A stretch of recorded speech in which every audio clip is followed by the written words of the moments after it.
All right, Hotep, everybody. Hey, this is Michael Imhotep, founder of the African History Network, host of the African History Network show.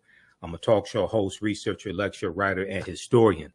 It is Sunday, August 20th, 2023, the 403rd commemoration of August 20th, 1619, when 29 Africans came into Virginia at Point Comfort on that White Lion pirate ship, which was a Dutch pirate ship.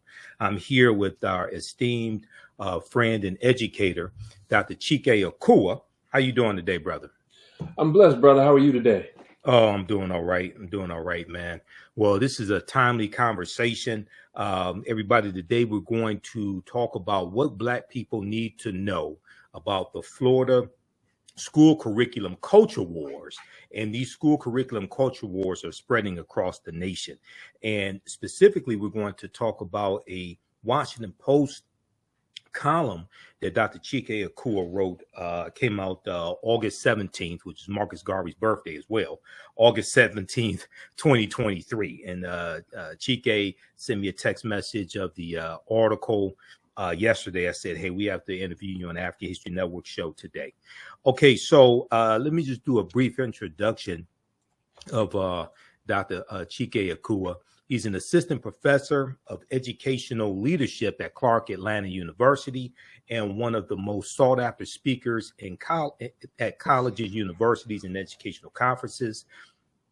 As an internationally recognized thought leader, Dr. Akua's scholarly research on African-centered education has been published by academic presses in the following publications: African-Centered Education, Theory and Practice in the year 2020, the Journal of Black Studies in 2020, the SAGE Sage Encyclopedia of African Cultural Heritage in North America in 2016, and the Handbook of Urban Education in 2014.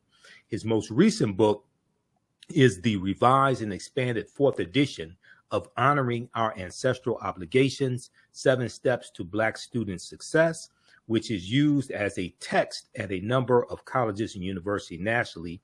And he's the author of 11 books and creator of Reading Revolution Online, which he'll give us more information about later in this interview. And their website is readingrevolution.org, readingrevolution.org.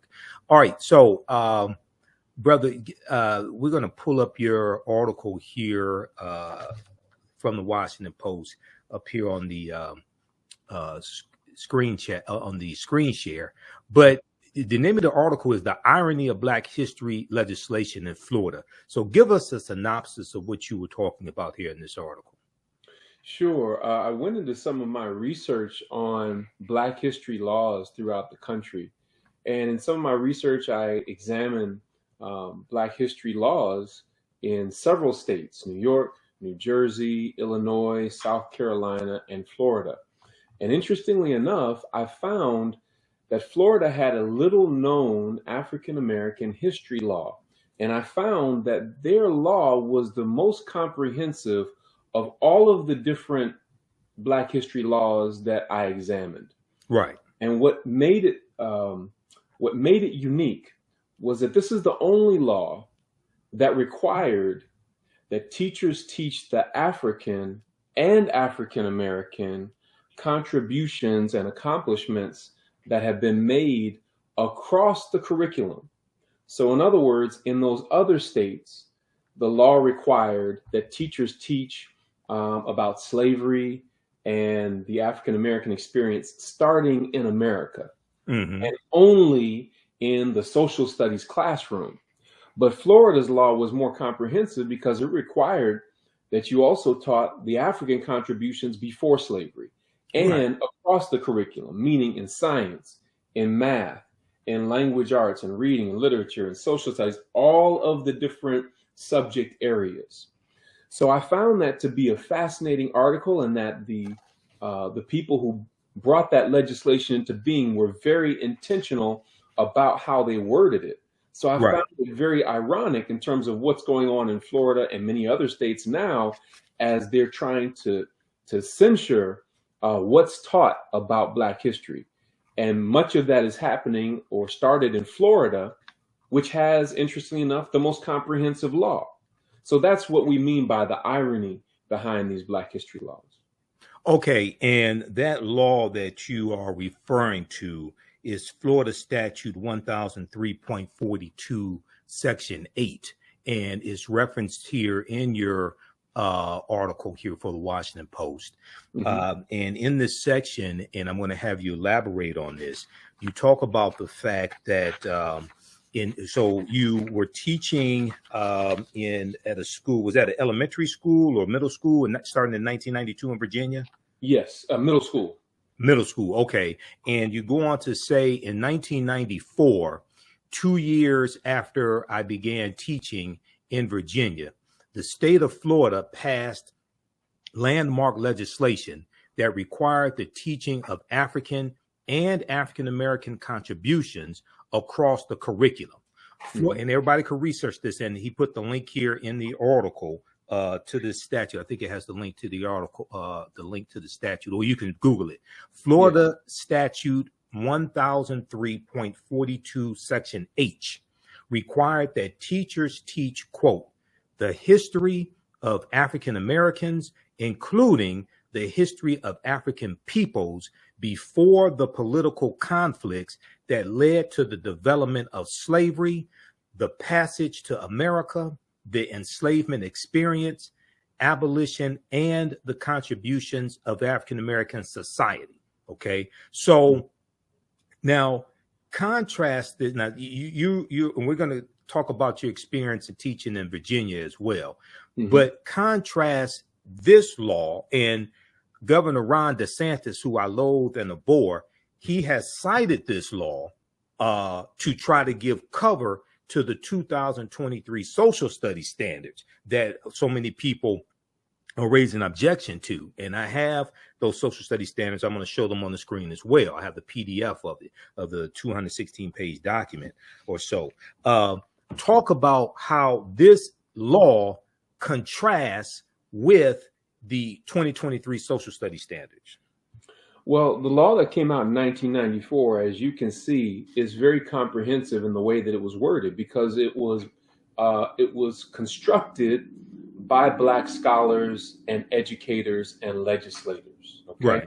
And I interviewed several of the Black legislators and educators that brought that law into being, and what they were very clear on is that prior to that law, there were several themes that emerged.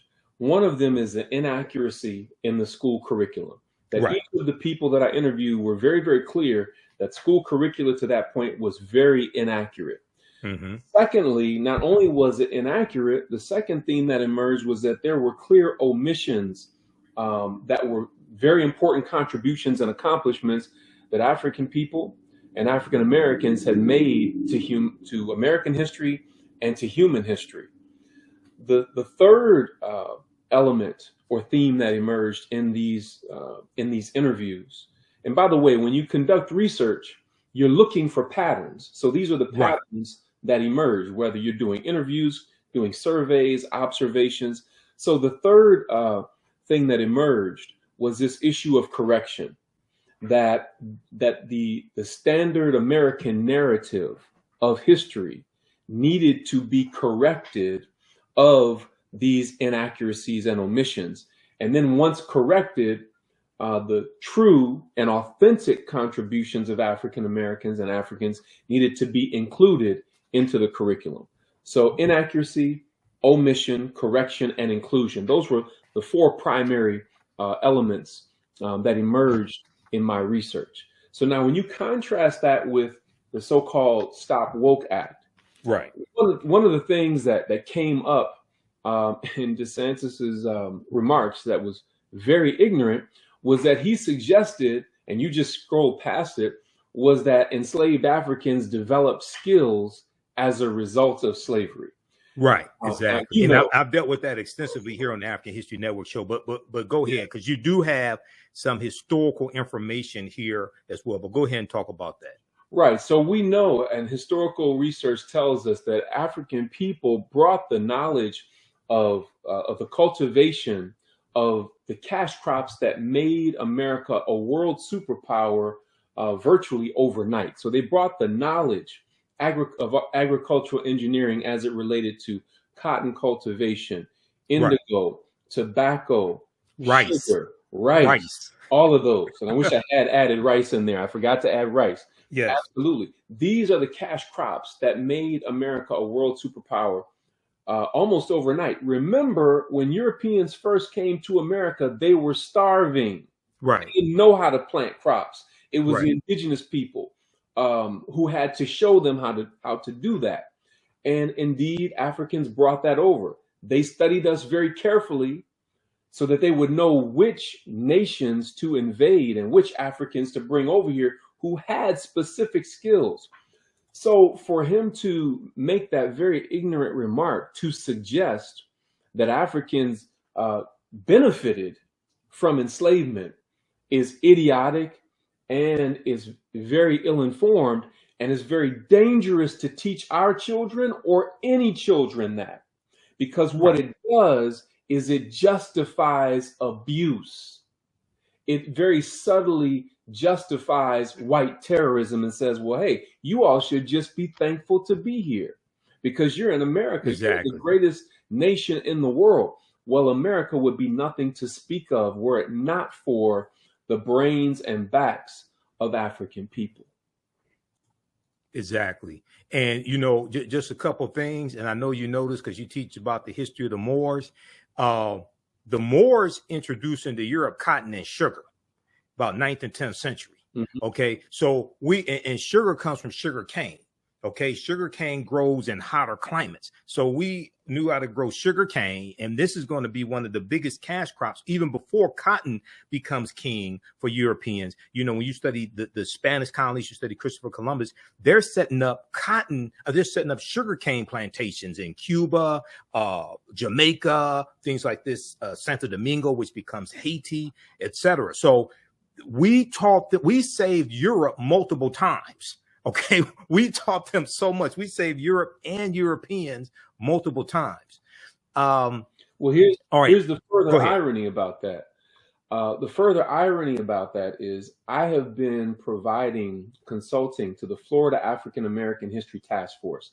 It's actually the Commissioner of Education's African American History Task Force. And I've been consulting with them since 2006. I've developed curriculum resources for them, online training and professional development and in-person professional development for teachers and leaders throughout the state of Florida.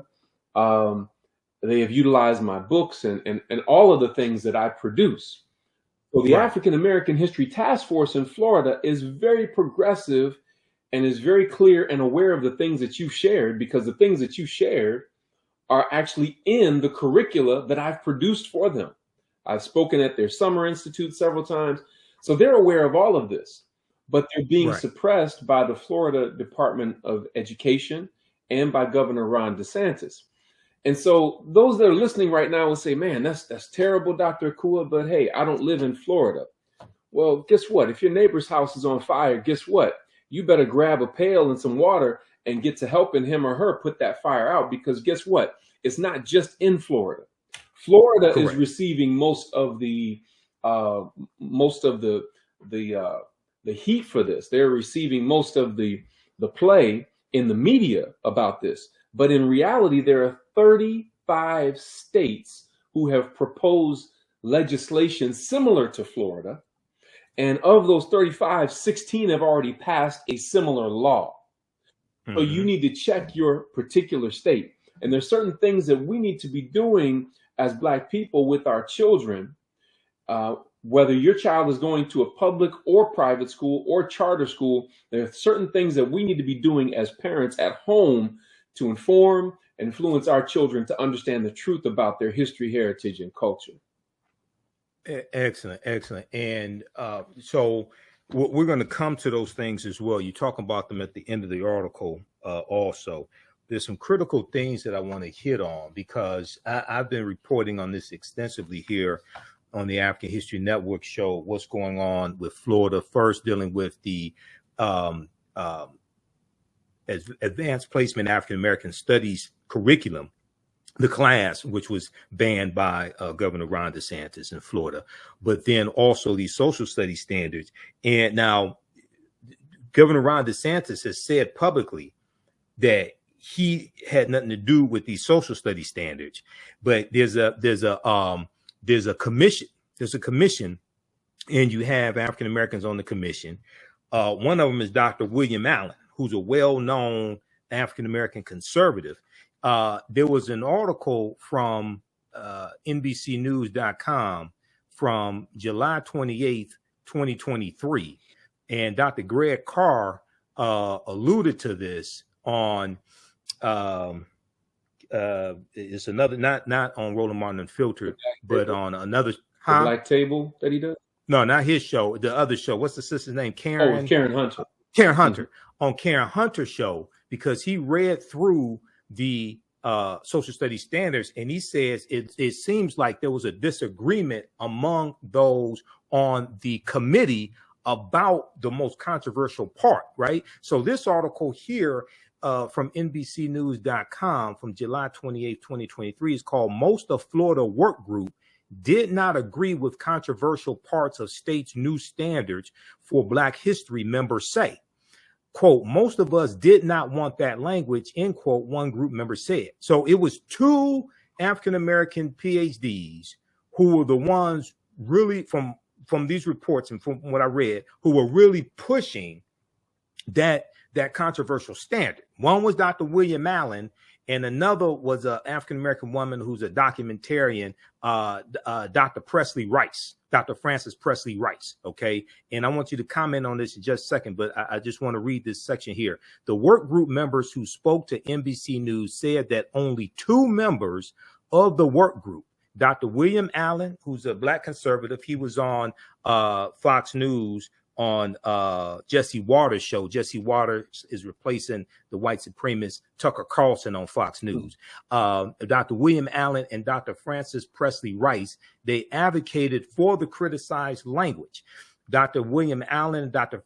Frances Presley Rice, both Black Republicans, released a joint statement last week defending the new standards as, quote, comprehensive and rigorous instruction of African-American history. Now, and they said, quote, "The intent of this particular benchmark clarification is to show that some slaves developed highly specialized trades from which they benefited," end quote. These two Black PhDs wrote, quote, "This is factual and well documented." Go ahead and respond, Dr. Chike Akua. Then I got some follow-up information on this as well. Yeah, it's very skillful the way that they're attempting to word this. But let's go back to some of the first words you used to contextualize this. And you said two Black conservatives. Anytime I hear the words Black and conservative together, we have to ask the question, what are you trying to conserve? Are you trying to conserve traditional African and African-American values, history, and culture? Or are you trying to conserve the views and values of the white people who are paying you to say these things? And I think it's more of the latter, that certain of these so-called scholars are put in place because those that put them in place know that they will do whatever they're told to do. They're put in place because they already have a certain perspective that benefits whites in power rather than African Americans whom they should be serving. So it's clear, once again, when you read the literature, you begin to understand that African people already came here with highly specialized trades. We built America. It was built on our brains and on our backs, not just our backs, but our brains. We brought the intellectual know-how of agricultural engineering, ironwork, architecture, all of the different things that allowed America to become a world superpower in a relatively short period of time. So when they say, again, that, some enslaved Africans benefited from this, again, that is very slick language that would make the reader believe that we should just feel blessed to be here and that it absolves America of the white terrorism that our ancestors experienced and that we still experience to this day as a result of being Black in America.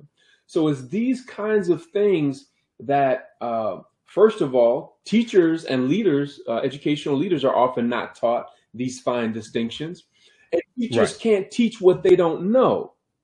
So even Exactly. when the 1994 legislation was a law, most of the school districts in Florida were still out of compliance with the law because teachers Hmm. can't teach what they don't know. And many superintendents were not enforcing that law or making it a priority. It was not measured oftentimes on the state test. And most oftentimes it was not in teacher or principal evaluations. You weren't being evaluated on whether or not you were teaching these African and African American history standards. So this is why what we call fidelity of implementation is so important.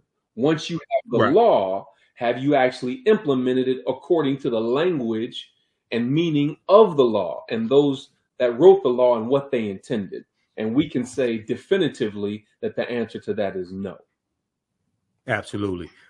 This article here that I have up on the screen from WashingtonPost.com. I've talked about it here on the African History Network show. I use it in, this is one of the numerous articles, 100 plus articles I use in my online classes. Now, this is from July 24th, 2023. Note to Florida and DeSantis: enslaved Africans were already skilled. Now, this is by Jillian Brockale, and it goes through and it talks about things that we've talked about before, how a lot of these skills Africans brought to this country, how they came from highly sophisticated civilizations and kingdoms, etc. But it also talks about the fact that Europeans would target different groups of Africans because they were known to have certain skills. Yeah. And they had the skills that these Europeans wanted. For example, Chesapeake enslavers wanted people like the crew, KRU, specifically for their skill for boat building. Mm-hmm. Though Europeans were sailing farther distances, slave traders marveled at the superior stability and speed of West African canoes, some of which they said could hold 100 people. These boat designs were ideal for fishing, freight, and ferrying up and down the Chesapeake. She talked about, we know Onesimus. I'm not exactly sure how to pronounce this, Onesimus, but Onesimus was the African slave who taught the Puritans how to inoculate themselves from smallpox. He was from West Africa. Mm-hmm. Okay. They talk about how New England Puritans targeted Akan-speaking people from the Gold Coast or Ghana who had a long military tradition emphasizing discipline and quick thinking. But go ahead and comment on this, brother. Yeah, so, and that's one of the things I love about your show, brother, is that you use documented research literature.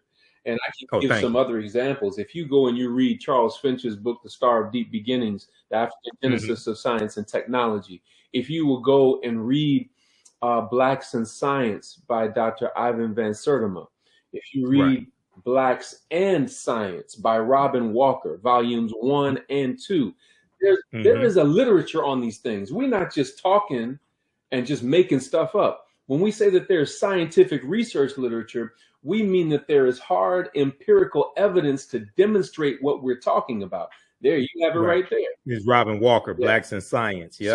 So there is a very long and extensive and voluminous research literature on these things for those that care to know.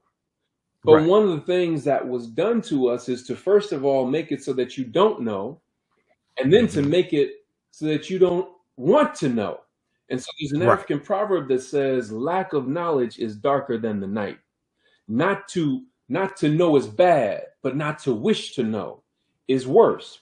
And so for those of us who do know, for those of us who have made this our life's work to study it and pass it on to our children, these are very, very challenging times that we're living in. And what they are doing should be very clear to all of us. And so we cannot stand idly by and allow other people to control the curricula that our children will be fed when they go to school. And I want to say this also, Brother Michael. You know, we know here at the African History Network how important independent Black schools are, independent African-centered schools are, and we will always advocate for that. In addition to that, however, we also know that 95, 96, probably 98, 99% of Black children in America go to public schools. And they are going to be subject to this kind of indoctrination. And so that is why we must fight inside the system and build outside of the system simultaneously.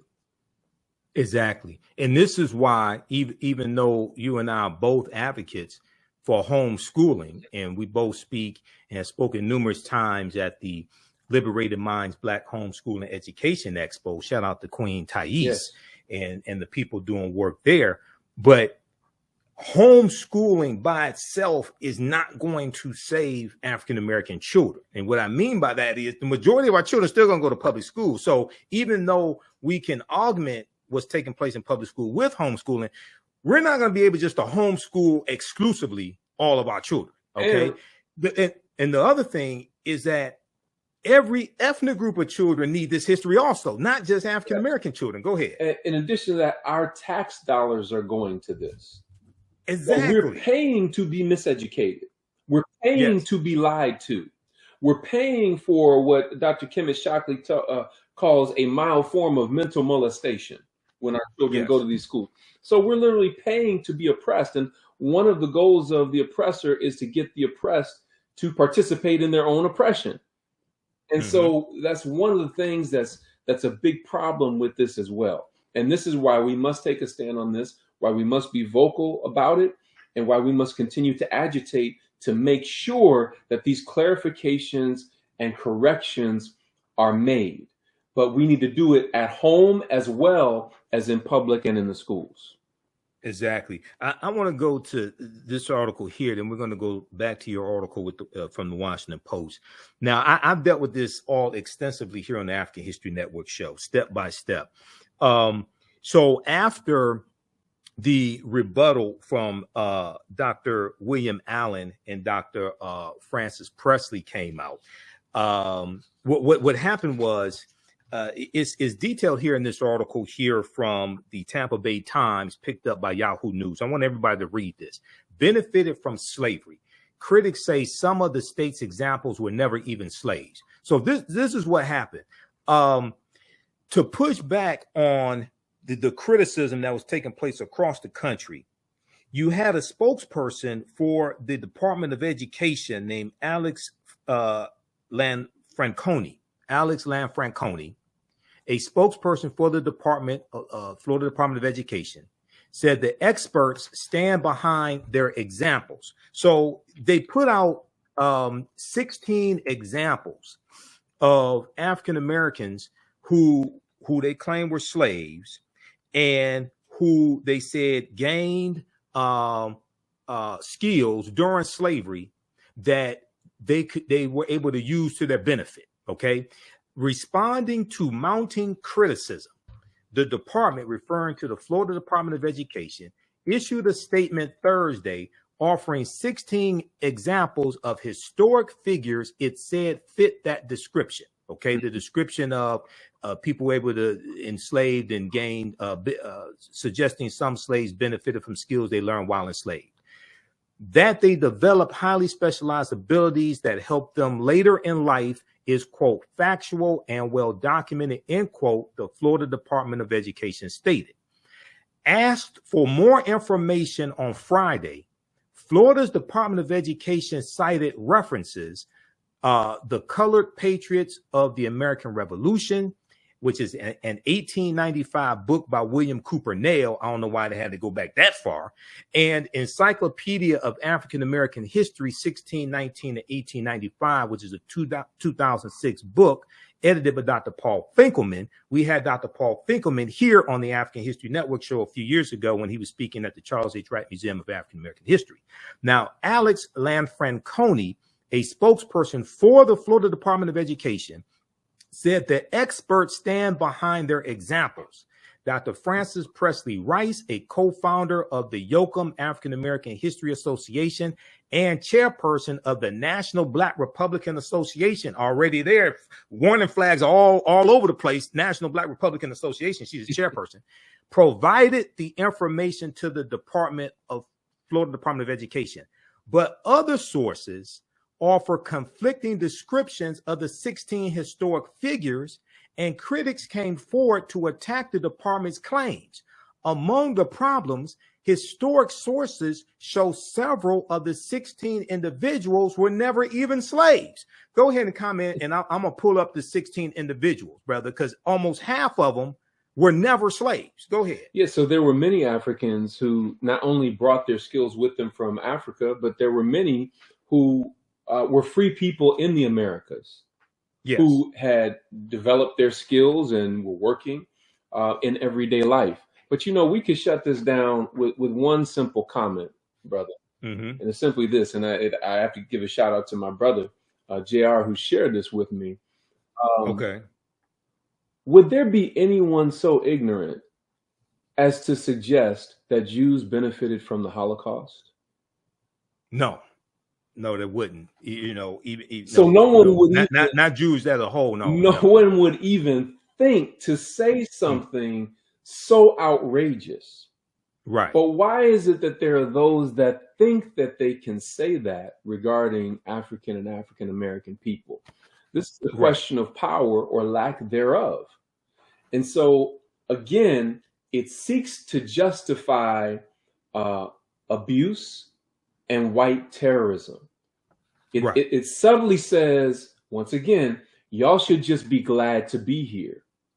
You know, what if, you know, look at Africa now. What if you were over there now? Well, if Africa hadn't been invaded, exactly, you know, in the ways that it was, if African people were not brought here, there would be no America worth coming to, because we were the ones that built it into something that was appealing and attractive to make people want to come here. But again, these are the fine distinctions that leaders and teachers have to have when they're teaching these different standards. Exactly. And not only that, we take it back to Dr. David Imhotep and the first Americans were Africans documented evidence. There's overwhelming evidence to show the African presence here tens of thousands of years ago, at least 51,700 years ago. So this, to be quite honest, this was our land stolen from us. Absolutely. Okay. You know, so people have to understand that as well. So people go through and read this rest of this article, and we're going to go back to your piece here in just a minute. They go through and give examples of, and this is what's so disturbing, that these people, now the two, so if you listen to Governor Ron DeSantis, he says, well, these standards were put together by two PhDs. These are the people, these are the two PhDs he's talking about. And one of the examples they gave was Booker T. Washington, who is included on the state of Florida Department of Education website as an educator. Booker T. Washington was enslaved, but did not gain his skills until after he was freed at age 9. He worked in mines and as a houseboy before entering school, according to Tuskegee University, which he founded in 1881. They also gave, these two PhDs gave the examples of James Forten and Lewis Latimer. And they said that they were slaves who gained their skills during slavery. Okay. The Florida Department of Education said Lewis Latimer was a blacksmith. Lewis Latimer that dealt with the filament when it comes to the light bulb, things like this, the inventor, Lewis Latimer. Right. Okay. The department said Latimer was a blacksmith born into slavery in 1848 and freed in 1852. And James Forten, the ship magnate, was a shoemaker born into slavery in 1766 who escaped in 1788. A museum dedicated to Lewis Latimer states that he was born to two self-liberated, formerly enslaved parents. He was self-educated. He worked as an inventor, participating in the development of the telephone and incandescent lighting, among other inventions. And then the Museum of the American Revolution describes James Forten as a black entrepreneur born to free black parents. He served on privateer ships during the Revolutionary War and became a wealthy sailmaker. So about half of their examples that they gave to justify saying that you had some African Americans who were slaves and gained skills during slavery that they could use to their benefit later in life, half of them were never slaves. Go ahead, and we're going to go back to your article. So you're doing what I do as a professor who oversees dissertation research. When I look through the draft of a dissertation of one of my students who's conducting research, I'm looking to make sure that their explanations are in alignment and whether it flows with the proper logic. And just as you've demonstrated, and the writer of this article has demonstrated, their logic does not flow logically. It is illogical. And it's very Exactly. clear. So if I were grading this paper or helping this student to do revisions, I say, hey, you have to go back and you have to revise this because this is not in alignment. It's not in alignment with historical fact. Go back and look at your literature review of the research. Go back and look at the data that you gathered and see if your data was authentic. So the writer of this article and what you have done, you guys are spot on, because you're pointing Yes. out the inaccuracies in what's being placed before us as something that's supposed to be accurate when in fact it is not. Exactly. Thank you, brother. You do a fantastic job as well. The article goes on to mention Henry Blair, who was an inventor also, and Paul Cuffey, who had the Back to Africa movement before Marcus Garvey. Paul Cuffey was taking African Americans to Sierra Leone. He was born free also. Okay. Cuffey was born in 1759 to an emancipated slave. So people read the rest of this article. Is originally from the Tampa Bay Times by Jeffrey S. Solocek, Solocek, Tampa Bay Times, picked up by Yahoo News. Benefited from slavery. Critics say some of these states' examples were never even slaves. This is from July 22nd, 2023. This is why it's important to do research and don't just, circulate nonsense like Tyler Perry bought BET, which I told people did not happen. I told people 2 months ago, I put out a video 2 months ago. I said, Tyler Perry did not buy BET. Okay, let's go back to your article here. Now, I want you to talk about, I made note of some of the comments that you made. And once again, everybody read this piece here from the Washington Post. Also, see if Yahoo News picked it up. It's called The Irony of Black History Legislation in Florida. It's from August 17, 2023, which is also the birth date of Marcus Mosiah Garvey. This is in the column Perspective by Valerie Strauss, and it's written by our guest, Dr. Chike Akua. Okay, so you talk about teaching in middle school, and you talk about teaching, how you put it, you incorporated outside information dealing with African history, African American history, and you said that oftentimes you said you incorporated cultural examples of excellence, resistance, and self-determination.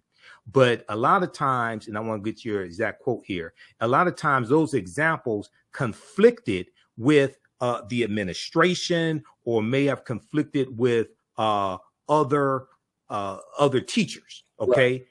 Talk about some of what you were introducing that was factual, but that conflicted with the administration or other teachers. You give an example also about posters they wanted you to take down about Black history, things of this nature. Sure. So back then, well, first of all, I would like to say that the teacher's store didn't have what I was looking for.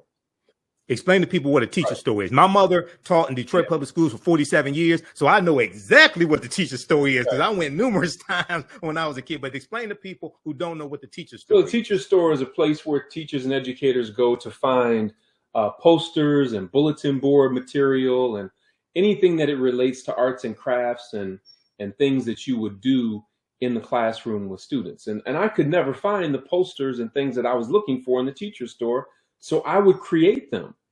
I would blow up pictures and images. I would get them laminated, and in making these different things, I wouldn't just make them for myself. I would make them for my other teacher friends who were of the same mindset. And so some of you all may recall my friend Tony Browder, who's his book From the Browder Files.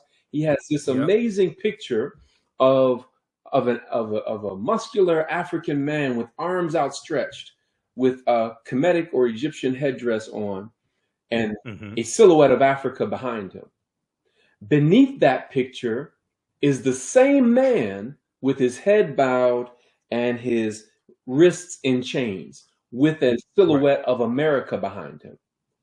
So I thought, man, that image was so strong, and it tells a story that my students need to know. So I blew it up, and then I had it laminated and made several for some of my other friends. We were told by administration to take it down. Now, contrary to what you may think based on my energy right now, brother, back then I was not as forthright and forceful and articulate in representing what I was doing and why I was doing it. But I couldn't just take it down. So what I did was I took my scissors. I asked them, what's the problem with the poster? I said, is it the top part of the top or the part of the bottom? They said, it's the part at the bottom. I said, but that's historically accurate. Yeah, but that could make students feel a certain kind of way and everything. We just want you to take it down. So instead of just taking down the whole poster, I took my scissors and I cut a jagged line, a jagged edge, cutting the bottom portion off. So when my students came to class, they were like, oh my gosh, Mr. Cool, what happened to your poster? Who did that? I said, I did it. They said, well, why would you do that? Why would you cut up your poster? I said, well, we were told to take it down because there's some people who don't want you to know this story. Right. So I had to, in my 14 years as a public school teacher, I had to covertly infuse this type of cultural knowledge into the schools because I found myself in the principal's office more often than some of my troubled students, myself and some of my colleagues. And those of my colleagues that were doing this as well are doing amazing things today as well. But we were making a tremendous impact on our students, but we're having to do it covertly and constantly under attack, constantly having to justify why we were teaching, what we were teaching, and why we weren't just teaching the standards that they gave us to teach, but we were getting results that they couldn't get.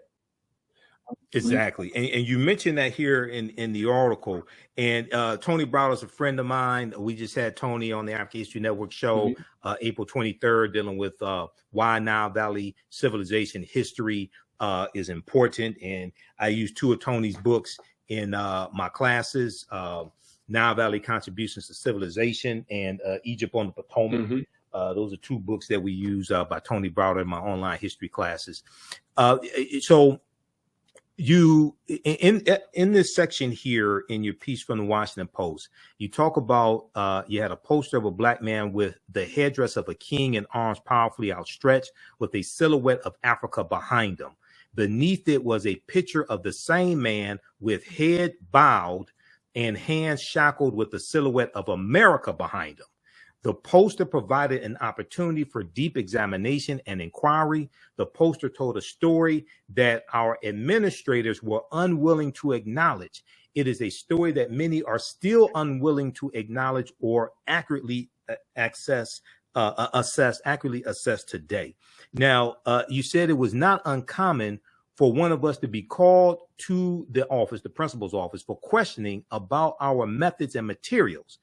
But as a result of our methods and materials, we were achieving academic and behavioral results that other teachers were not achieving, and often from students deemed unreachable. So talk about some of the success that you had with students who other teachers deemed unreachable, but what type of knowledge were you giving them that changed their behavior? Well, first, let me say, brother, and I'm sure you've heard this before, when you go on a job, two of the most important people for you to know is not necessarily your direct supervisor or your boss. It is the secretaries and the custodians, because they see things that other people don't. It was the secretary who let me know, hey, they're looking at your lesson plans real carefully, and I've heard them talking about you. It was the black secretary who told me, listen, if you hear a click over the intercom system, a random click, they're listening in on your classroom. I was like, yo. Wow. So, but here I am, and I wasn't the only one. I want to be very clear. There are many conscious and committed black educators and non-black educators who are going through and have gone through what I'm talking about. But they used to send to me the students that they could not handle. They used to send to me the students that they could not control. they were always amazed at, they were oftentimes always amazed, when they came to observe my classroom. My students were on task. They were answering questions, asking good questions, respectful. But then in other classrooms, they're unruly and out of control, because they're not just unruly and out of control. That is a form of resistance to miseducation and oppression. This is what a lot of people don't understand. When our children act up and act out in school, it's not just acting up and acting out. It is a form of resistance to miseducation and oppression. And Imwali Mubaruti says something interesting. He said, Dr. Mwalimu Baruti. Baruti, yes. He said, shout out to Mwalimu. Yeah, yes. He says miseducation leads to diseducation. I need to break this down, brother. Miseducation, of course, comes from Carter G. Woodson, and that is being given a form of schooling that doesn't teach you the truth about your history and culture or prepare you for life as you will face it. Okay, that's miseducation. But Imwali Mubaruti says miseducation leads to diseducation. Diseducation is an anti-learning psychology. In other words, you've lied to me so much, now I don't want to learn about nothing. So think to yourself, have you ever seen, particularly young brothers, sometimes sisters, but most of the time young brothers, who mentally opt out of school altogether? They've checked out. They're resistant, they're unruly, they're defiant, they may be disrespectful, because that is a result of diseducation. You've lied to me so much, now I don't want to learn nothing. Right. And all of this can be mitigated and solved by conscious and competent educators who know the truth about our history and our culture, and who understand the methods for reaching and teaching and bringing out the brilliance in Black children. The methods for reaching and teaching Black children have been proven to be unique from other methods. And oftentimes, many of our teachers are taught in schools of education where they don't learn the methods that have been proven to bring out the brilliance in our children. So we already have a chronic teacher shortage. And then the teachers that do get results, you put the heat on them because they're teaching in culturally relevant and responsive ways, and they're teaching truths that you're not comfortable with. So this is what we're facing in the schools today, and it's something that needs to be dealt with head on. Exactly. I totally agree with you on that, man. Okay, and let me put your website up here, the website link. Everybody visit Dr. Chike Akua's website, which is readingrevolution.org. Reading Revolution, we have it here at the bottom of the screen, readingrevolution.org. You can get more information on his programming, on his programs, and get into contact with him as well. And he's going to give us some information toward the end of this broadcast also. So readingrevolution.org. Check that out. And for those just joining us, I'm Michael Imhotep, founder of the African History Network, host of the African History Network show. We're speaking with an esteemed educator, Dr. Chike Akua, and he is also an assistant professor of educational leadership at Clark Atlanta University as well. If you like this type of information, you can support the African History Network. $ the AHN show through Cash App, $ the AHN show through Cash App, also through PayPal, paypal.me/the AHN show. When you go to our website, theafricanhistorynetwork.com, theafricanhistorynetwork.com, we have the information there. You can also register for the online history classes I teach on Saturdays and Sundays. Ancient Kemet, the Moors, and the Ma'afa, understand the transatlantic slave trade on Saturdays, 2 p.m. Eastern Standard Time, and Sundays, Black resistance movements from the Haitian Revolution, U.S. Civil War, Civil Rights Movement, the Black Power Movement, 1800 to 1968. And Dr. Chike Akua, let people know, and we're going to get back to your articles. I have some more questions for you if you have the time. I have some more questions for you because I wrote out questions too, and I went through your entire article as I always do. I made notes, highlighted things, etc. Let people know about readingrevolution.org for a few minutes, if you don't mind. Sure. So I'm always reminded of the words of Dr. Maulana Karenga when he said, from a Black studies perspective, you don't talk about you don't have a critique without a corrective. In other words, you Yes. don't talk about a problem unless you have a solution. So we've been talking about the problem for some time, but throughout the entirety of my career, I have always developed my own curricula to fill in the gaps of what I felt my students needed to know. And I didn't just do that for my students. We published those materials, and those materials are circulating around the world now. The one that we're most proud of, that's being utilized in homes and in some school districts around the country and internationally, is Reading Revolution Online. And what I like to do, brother, is I would like to take everybody behind the scenes to see it, because when I was a reading specialist in the public school system, they sent all the students to me who would not pass the state test in reading, but they didn't have a curriculum, which to me was great, because I probably wasn't going to teach from it. No way. I was going to create my own stuff, because it probably wouldn't have met my students' needs. So every day I would write up a brief reading selection about an African or African American hero or shero, ancient or modern. And I would add 10 multiple choice questions to it, because I wanted the structure to mimic what they would experience on the state reading test.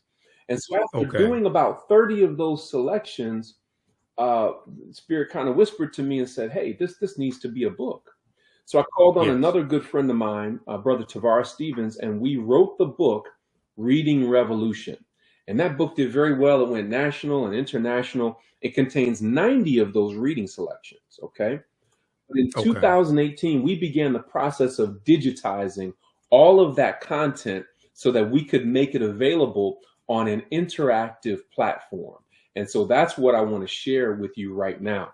So let me know when you can see my screen, brother. Okay, I just turned it on. Yeah, I can see it. Okay, so remember, there are 90 reading selections in Reading Revolution Online. For each of the reading selections, there are 4 activities. Okay, so you can see me scrolling. And if you can zoom in on your screen a little bit, so people can read the lines.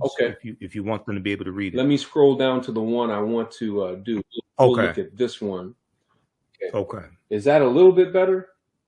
Yeah, that's a little better. Yeah, and you say Control plus sign, and that will zoom in. Control plus sign on your keyboard. Yeah, that'll zoom in. How's that? There you go. Yeah. So we start off. So remember, there are 90 reading selections. This one is about Ahmed Baba. And the purpose is to center our children in Black excellence. We start off with a power quote. This particular quote is an African proverb, and it says, books are worth their weight in gold. Books are worth their weight in gold. So we want that on our children's mind as we get into the lesson. Then when you go beneath that, and we would have a conversation on what that means and what their favorite book is and things. But then we go to what we call Baobab vocabulary. And you know, Brother Mike, in African tradition, the Baobab tree is called the tree of life, because the elders and the mothers of the city meet under the shade of the Baobab tree. The people hollow out the trunk of the Baobab tree to store water and food and other necessities. So it provides a number of things for the village, right? So the Baobab tree is the tree of life. We call it Baobab vocabulary because doing these activities will bring life to our children's vocabulary development, reading comprehension, critical thinking skills, and cultural competency. So these are the words that the student will encounter in the reading selection that we're going to go through. As I scroll down, there is a captioned video to go with each reading selection. And the captioned video reads word for word what is in this reading selection. You can see the vocabulary words are underlined for easy identification. Now, the reason we added a captioned video is because we know that our children are visual learners, and we wanted it to be a multimodal, multidimensional experience for them. Each video is approximately 3 minutes, give or take a few seconds. This one is about 3 minutes, so I want to play this so that those that are watching can get an idea of what they and their children will experience with Reading Revolution Online. So bear with me for just a moment, and I may turn the captions on maybe about 30 minutes in. I'm sorry, about 30 seconds into it, okay, just so that you can see, because you can. All right. And in readingrevolution.org, once again, everybody, is Dr. Chike Akua's website that he's on right now, that he's showing us, readingrevolution.org. All right, here we go. Ahmed Baba and the University of Sankore. From the 1300s to the 1700s, Timbuktu was one of the greatest cities in all of Africa. Situated near the Niger River, this great center of learning was known throughout the land. It was also an important trading center for gold, salt, iron, and books. Timbuktu had quite a reputation for educational excellence and wealth, so much so that students and scholars came from all over Africa, Asia, and Europe to study at the famed University of Sankore.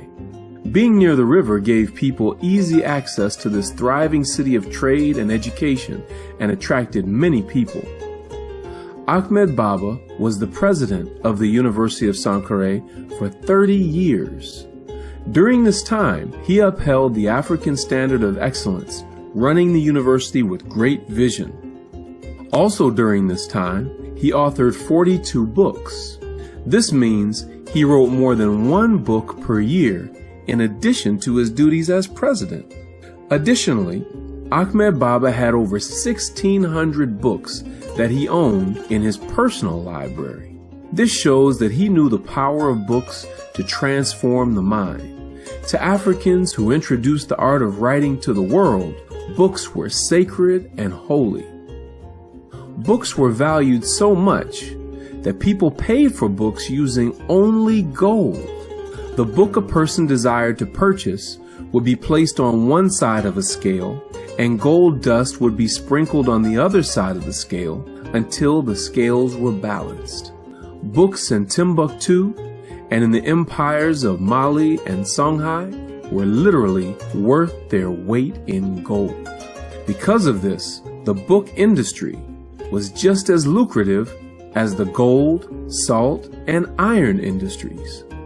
People who studied at Timbuktu learned law, medicine, and healing, writing and literature, astronomy, the study of the stars, and agriculture, the study of farming, and much more. They took their knowledge and understanding of what they learned back to other parts of Africa, Asia, and Europe. Some even came to America. History also shows us that virtually every home in Timbuktu had an extensive library of books and manuscripts.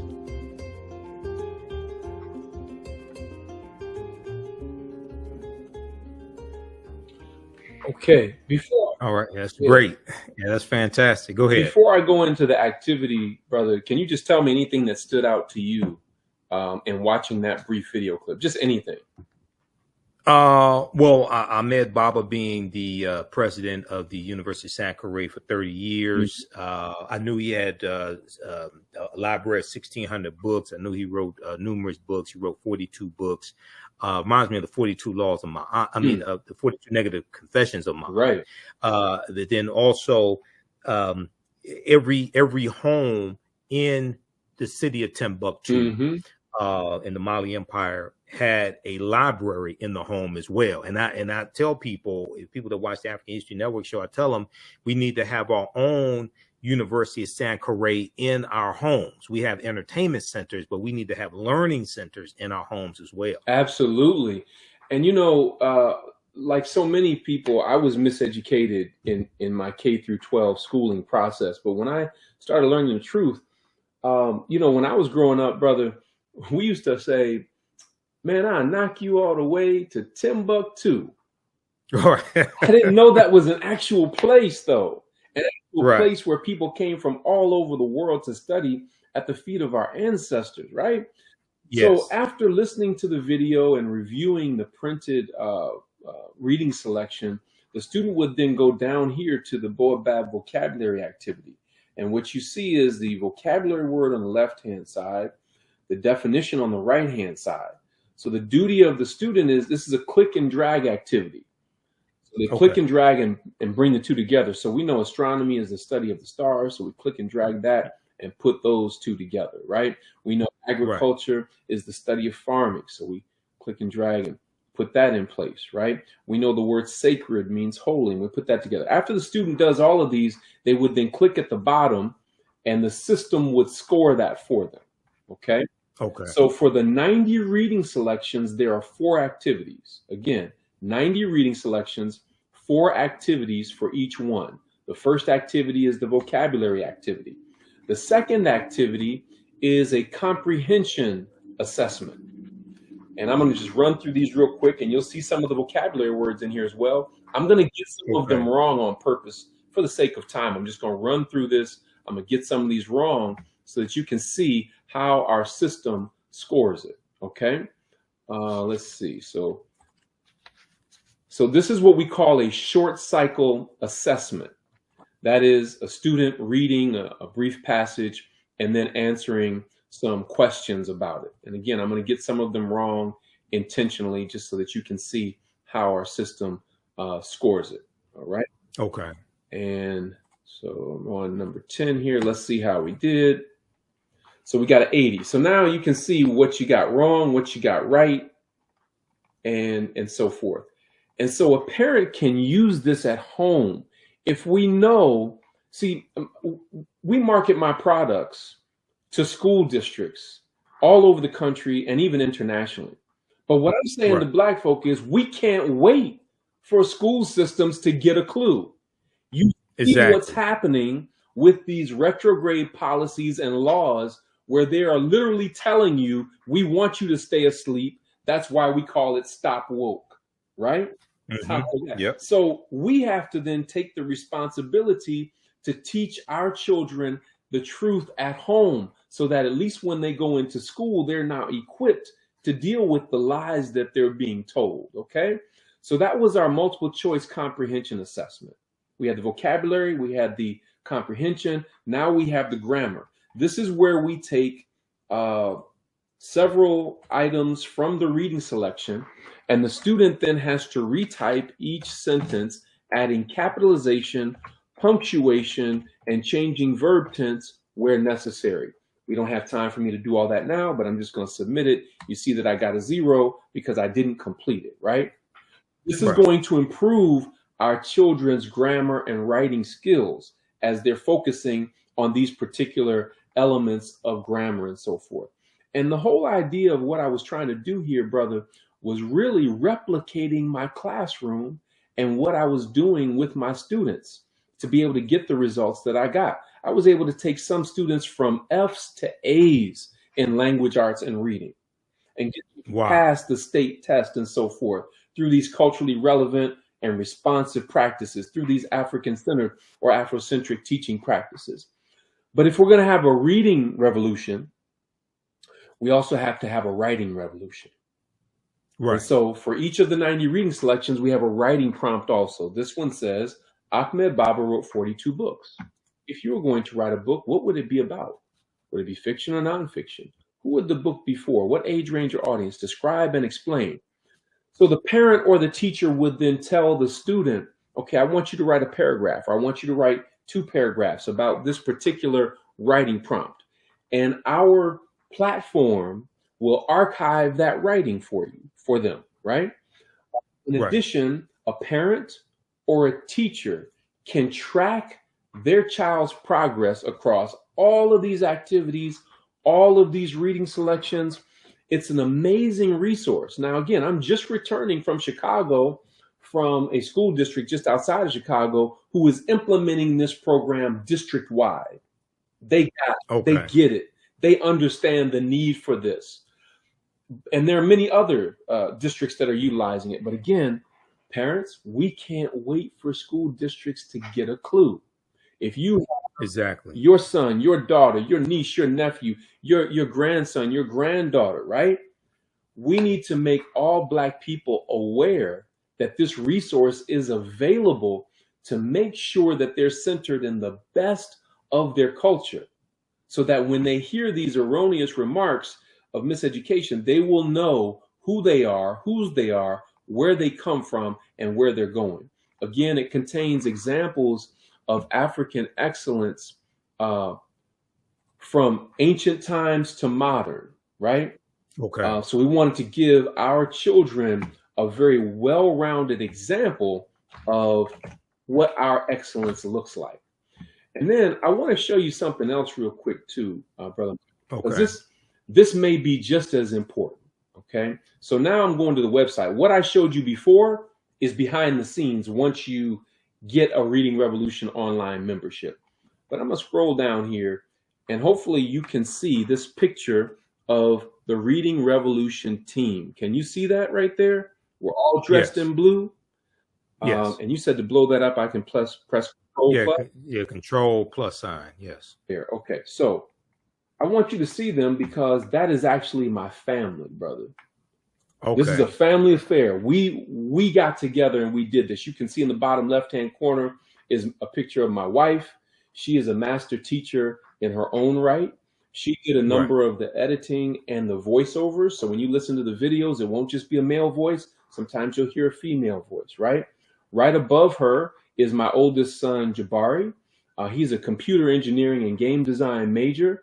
He did all of the audio engineering for Reading Revolution online. Next to him is his younger brother, Amari. Amari is a film and media major. Amari did the videos, but when he saw the scope and the scales, he's an amazing photographer and videographer. But when he saw the scope and the scale of the project, he called upon his girlfriend, Ayana, who's in the bottom right-hand corner. She is an amazing communications major and an amazing video editor as well.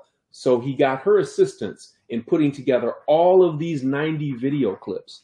In the middle is my niece, Kaylee, who is also a STEM major. She did some of the voiceovers and some of the editing as well. So this is a family project that we are making available to our people all over the world. And I'm sharing that with people to let them know that we don't just talk about the problems. Right. We create Exactly. solutions. And when you look at the results, look at what Dr. Marcus Jackson had to say here. He said, and he is the chief academic officer in Lancaster Independent School District in Texas, just outside of Dallas. He said, as educators, our goal is to ignite a flame that burns for knowledge.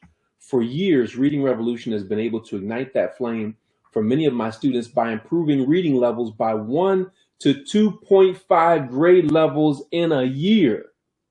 Wow. Now we know that our children were behind prior to the pandemic.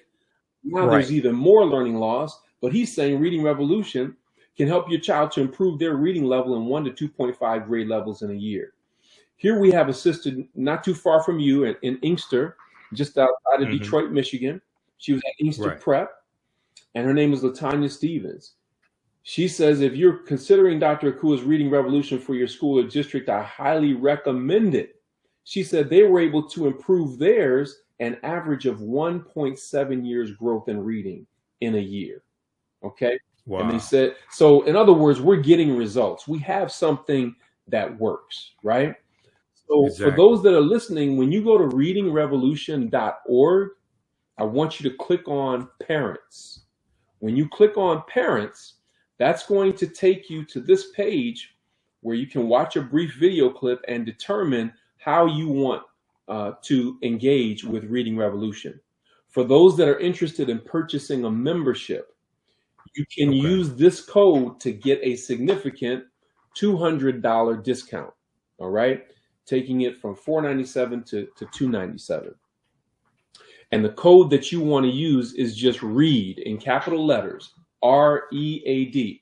So when you click on to purchase, it will take you to a screen that asks for the coupon code. And the coupon code, I'm gonna put that code on the screen if you don't mind. Yes, READ in capital letters. Okay. But when you think of the things that we spend money on for our children, $100 and $150 shoes, dozens of video game cartridges and different things that they use to access video games, where they're paying Jordans $30, $40, $50 per game and so forth. We have to invest in our children's education because they are showing us very clearly that they're not going to teach it, except in places and spaces where there are conscious and committed Black educators who are constantly advocating. but still, we have to do this at home. Exactly. And we really want to encourage everybody to use it. And I've talked about on this show here the war against African American history being taught in the schools across the country, especially in former Confederate states like Florida and Georgia, things like this, especially these former Confederate states, because what's taking place is they want to suppress the teaching of the history of the past that teaches you how you got here. And then in those same states, they have passed voter suppression laws to suppress your ability to vote and have your vote counted, okay, to suppress your ability to impact the future. All right. So this is what's taking place. And this is orchestrated. It's not a conspiracy because it's happening in plain sight. You can read about it. It's not like some deep plot. No, you can read about this. And to give you was one quick example, and then I want to wrap up with your article from the Washington Post, because I do want to go back to that. So there's a deep article from NBCnews.com that deals with the origin of the anti-critical race theory movement. Okay. And it talks about how it goes back to Donald Trump in 2020. Okay. September 2020, when he was president, and an executive order that he did attacking, he was attacking, it was in the training that was taking place in the federal government. It was attacking critical race theory and diversity, equity, and inclusion being that taking place in training with the federal government. I'm going to pull up this exact article because I want everybody to read this. And it goes through and breaks this down. It's called How Trump Ignited. Let me get the exact article here. How Trump ignited the fight over critical race theory in schools. How Trump ignited the fight over critical race theory in schools. Now, this also is an example, one of the numerous examples of how elections have consequences and how you cannot let crazy people have power. Okay. And this is something I was warning people about in 2016 about Donald Trump. And I was warning people what was going to happen. And it was a whole lot worse than I thought, but I saw these things coming. Okay. But a lot of people didn't understand history and didn't see this coming. How Trump ignited the fight over critical race theory in schools. Republican lawmakers across the country have proposed bills to ban critical race theory in K-12 schools. Here's what that really means. Now, critical race theory is a legal analysis that's taught in law school, graduate school, and a little bit at the undergraduate level. It's not taught in K-12. All right. But what they're doing is they're taking everything that they don't like about teaching the history of slavery, African-American history, things like this. They're putting all this underneath an umbrella that they have redefined as critical race theory. It's not critical race theory. They have redefined it as critical race theory. And then they flooded Fox News with all these stories because there's another 16-page analysis from NBC News that deals with the role that Fox News has played in this as well. But if you look at this piece here, okay, the proposed policies mimic former President Donald Trump's this was a September 2020 memo or executive order ordering the Office of Management and Budget to stop funding training on critical race theory for federal employees, calling it a, quote, propaganda effort, end quote, calling it a propaganda effort. Around the same time, September 2020, around the same time, Donald Trump condemned the 1619 Project, a Pulitzer Prize winning 2019 New York Times report led by reporter Nicole Hannah-Jones that holds America was truly founded not in 1776, but 1619, when the first enslaved people were brought to the colonies. Now, we've already talked about, we were here for tens of thousands of years before that. August 20, 1619 did happen, but we have to understand this was our land stolen from us. Educators embraced this message and began utilizing the project and looking for resources to teach a more holistic history of the country. Donald Trump rebuked the 1619 project as a, quote, warped, distorted, end quote, portrayal of American history. Both the executive order he did, the memo, and this attack sparked the commission of the 1776 report, which Donald Trump ordered. The 1776 report, he created this commission. And the 1776 report was meant to combat the contents of the 1619 project.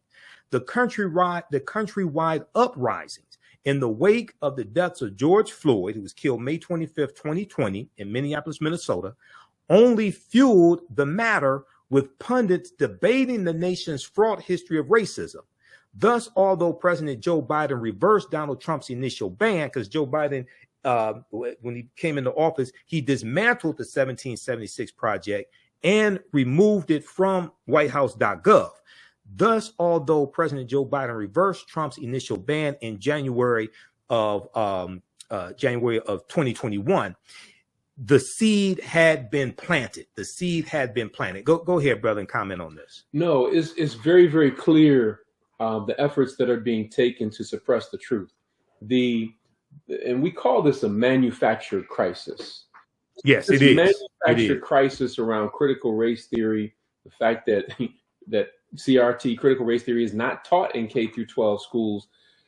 Right. It's a manufactured crisis to gain the attention, to get more attention to Republicans, to increase their power base. Right. Yes. So this manufactured crisis is coming up against anything that critiques the standard American narrative of white supremacy. Correct. Anything that comes against that standard narrative of white supremacy ideology is going to be overshadowed by these different bans, by these policies and laws that are being passed. And that is why we need to wake up really quick and organize our people to understand these things. Carter G. Woodson said many, many years ago, there are two kinds of education: the kind you're given and the kind you must give yourself.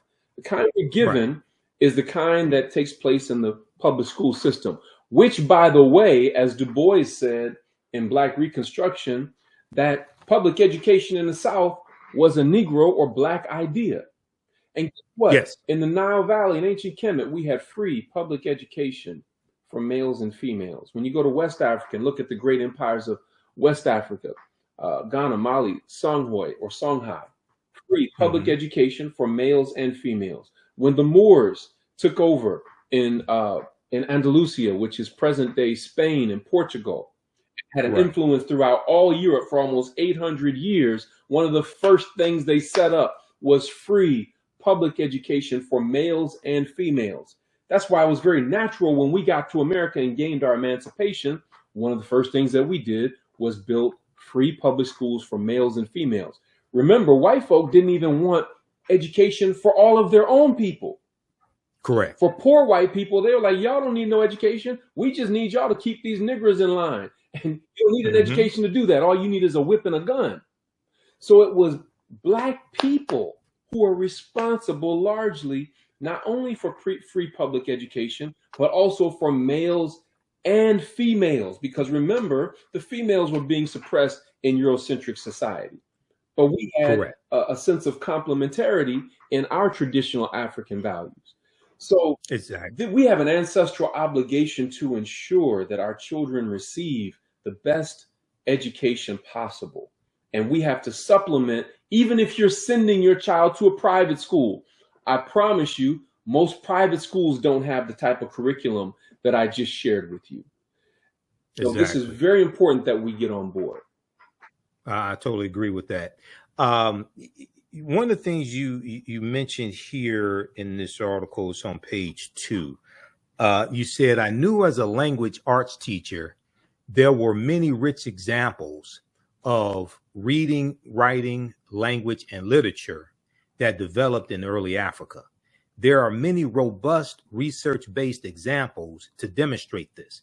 For example, the teachings of Ptah-hotep is regarded by some scholars as the oldest complete text in the world, dating back more than 4,300 years ago. Talk a little bit about the teachings of Ptah-hotep and how you introduce this or how you use this to teach your students. Sure. So the teachings of Ptah-hotep was brought to our attention back in 1987 when it was published by Asa Hilliard, Nia Damali, and Baba Obadeli Williams.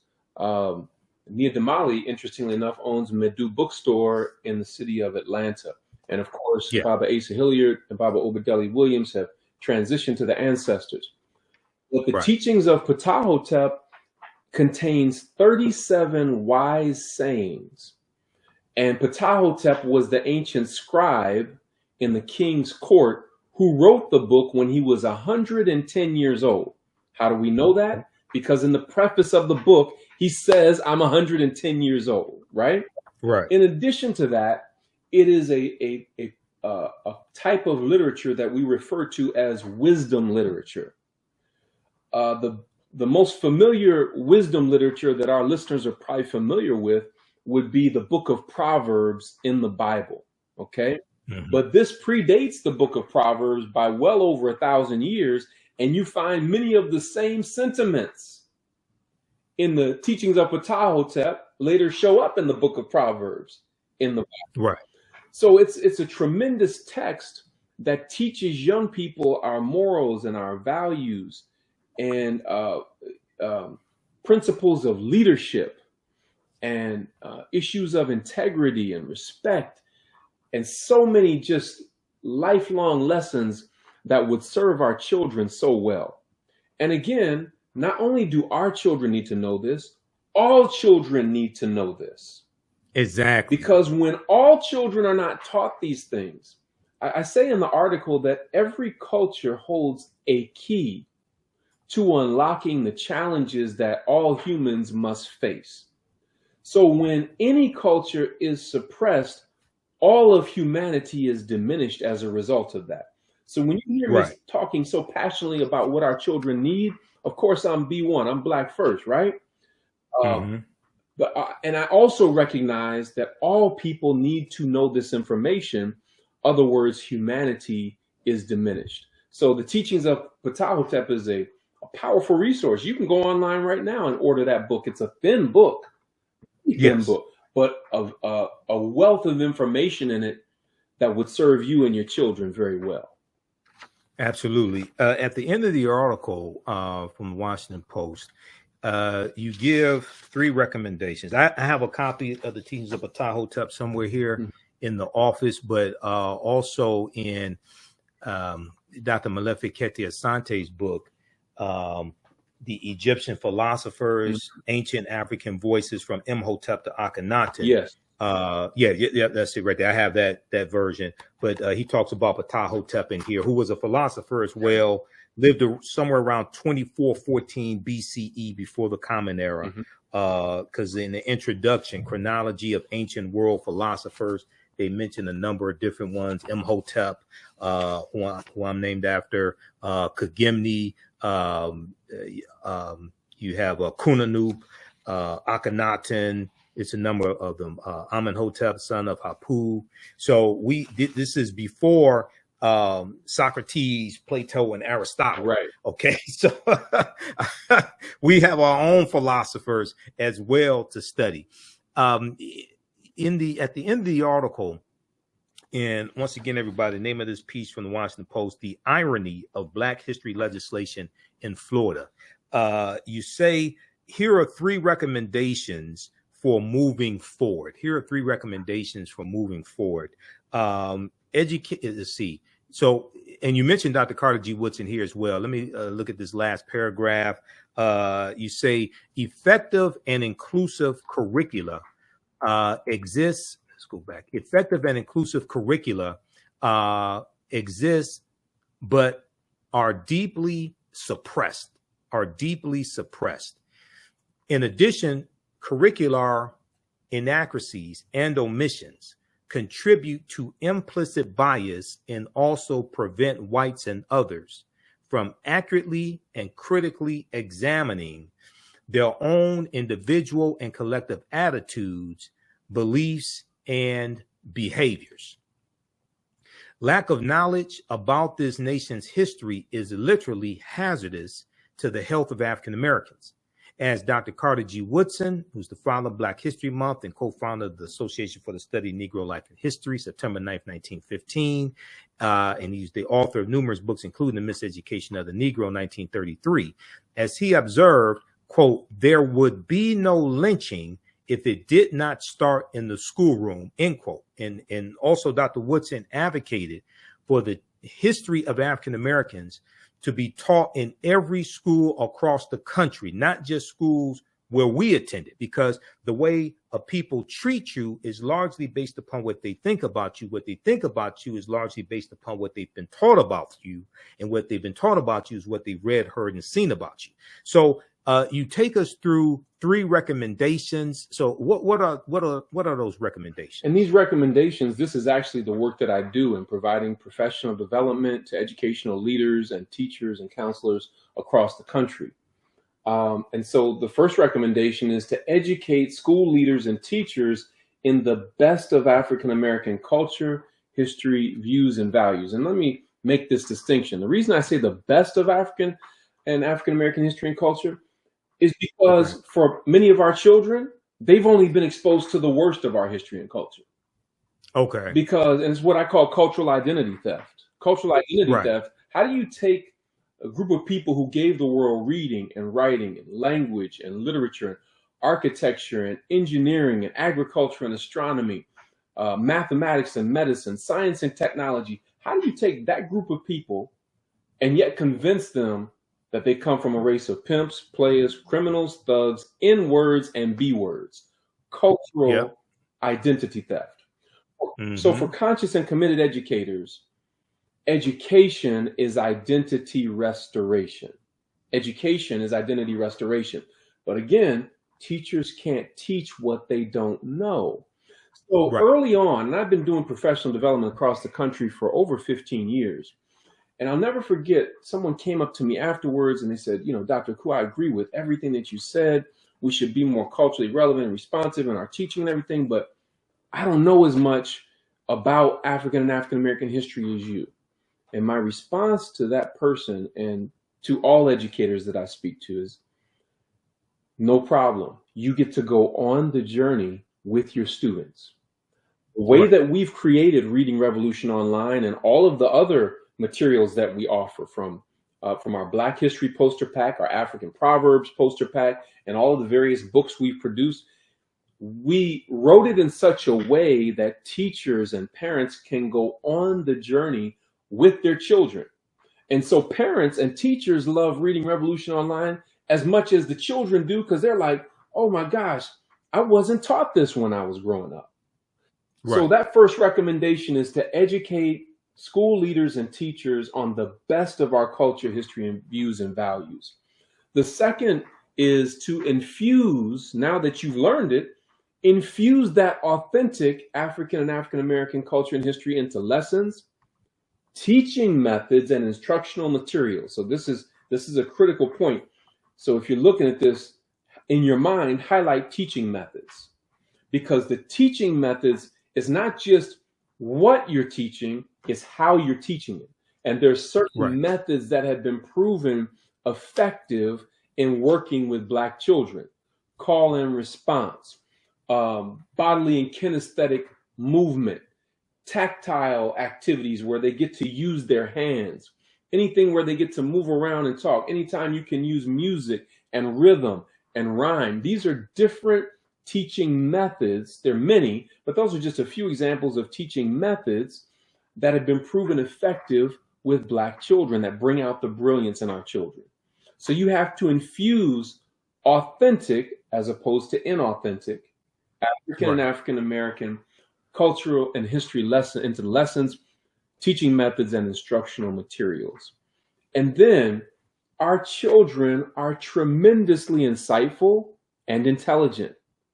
But number three, we have to provide age-appropriate opportunities for students to do their own fact-finding and research using historically and culturally authentic resources. I'll give you a quick example of kinds of conclusions that our children come to when they're given the opportunity to examine accurate information. I'll never forget, with my 7th grade class a number of years ago, I was teaching about colonization. And I told my students, you can tell who colonized a land by the language the people speak. So in America, we primarily speak English, and out west and in the Southwest, Spanish is spoken a lot. So we know America was primarily colonized by the British and the Spanish. If you go up to Canada, we know that they speak English, but they also speak a lot of French. So we know it was colonized by the British and the French. When we go down to Mexico, they speak Spanish. So we know it was colonized by the Spanish. Right. And one of my students, young brother, just blurted out, didn't even raise his hand. He was like, dang, Mr. Akua. I was like, what? What's up? He said, they stole countries and continents and nothing happened to them, but we get locked up if they think we stole a candy bar. I said, whoa. So then I asked the class, I said, man, say more about that. And then I asked him, I said, by a show of hands, how many of you have noticed that you've been followed when you go to the carryout store or the grocery store? Would you raise your hand? All the students' hands went up there, and then they started, you could hear them talking about, yeah, you know, when I go to the store, I notice they're following me around to make sure I'm not, you know, stealing something and so forth. So then we had a conversation. Well, why do you think that is? So we're characterized as criminals and thugs and thieves, when in reality, the whole continent was stolen. The whole country was stolen, but we're the ones that are shown and portrayed as thieves. So this allows for a different level of critical engagement. And those that are against this kind of teaching are afraid that when our children wake up, they will demand all the rights and privileges that they are due as a result of the Bill of Rights and as a result of citizenship. And so part of the idea is to continue to indoctrinate them into the standard American narrative of white supremacy ideology, and never have them to raise any question or any issues of inequity. And the best way to do that is to erase the history of inequity so that they can't talk about it. Right, exactly. And that goes back to the laws being passed in these, especially these former Confederate states. They're using the lie of critical race theory, and saying critical race theory is indoctrination, is being taught in the schools, things like this. Is not being taught in the schools. That's a legal analysis that's taught in graduate school, law schools, and a little bit in the undergraduate level. But they're using the lie, just like the big lie that the 2020 election was stolen. They're using the big lie to pass voter suppression laws to achieve their agenda. And they're using the lie of critical race theory to suppress the teaching of this history to achieve their agenda. But everybody should check out this article here. This is from thinkprogress.org. This is from March 25th, 2015. How news outlets help convince you that most criminals are black. Okay, so I have a background in media, and I've done extensive lectures and research on the impact the media has on the way we think, feel, act, and behave. My degree's in marketing as well. The foundation of marketing is psychology.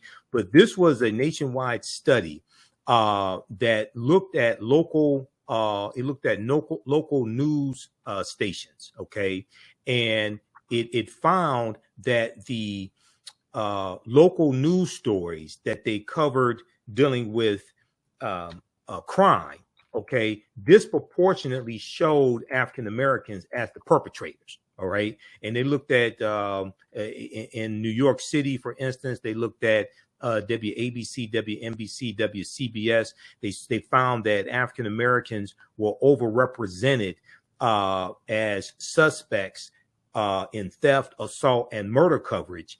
And they said on WABC, WNBC, and there was one other one here. I'm trying to get rid of this ad. WABC, WNBC, and WCBS, 82%, 73%, and 70% of all wrongdoers were African Americans.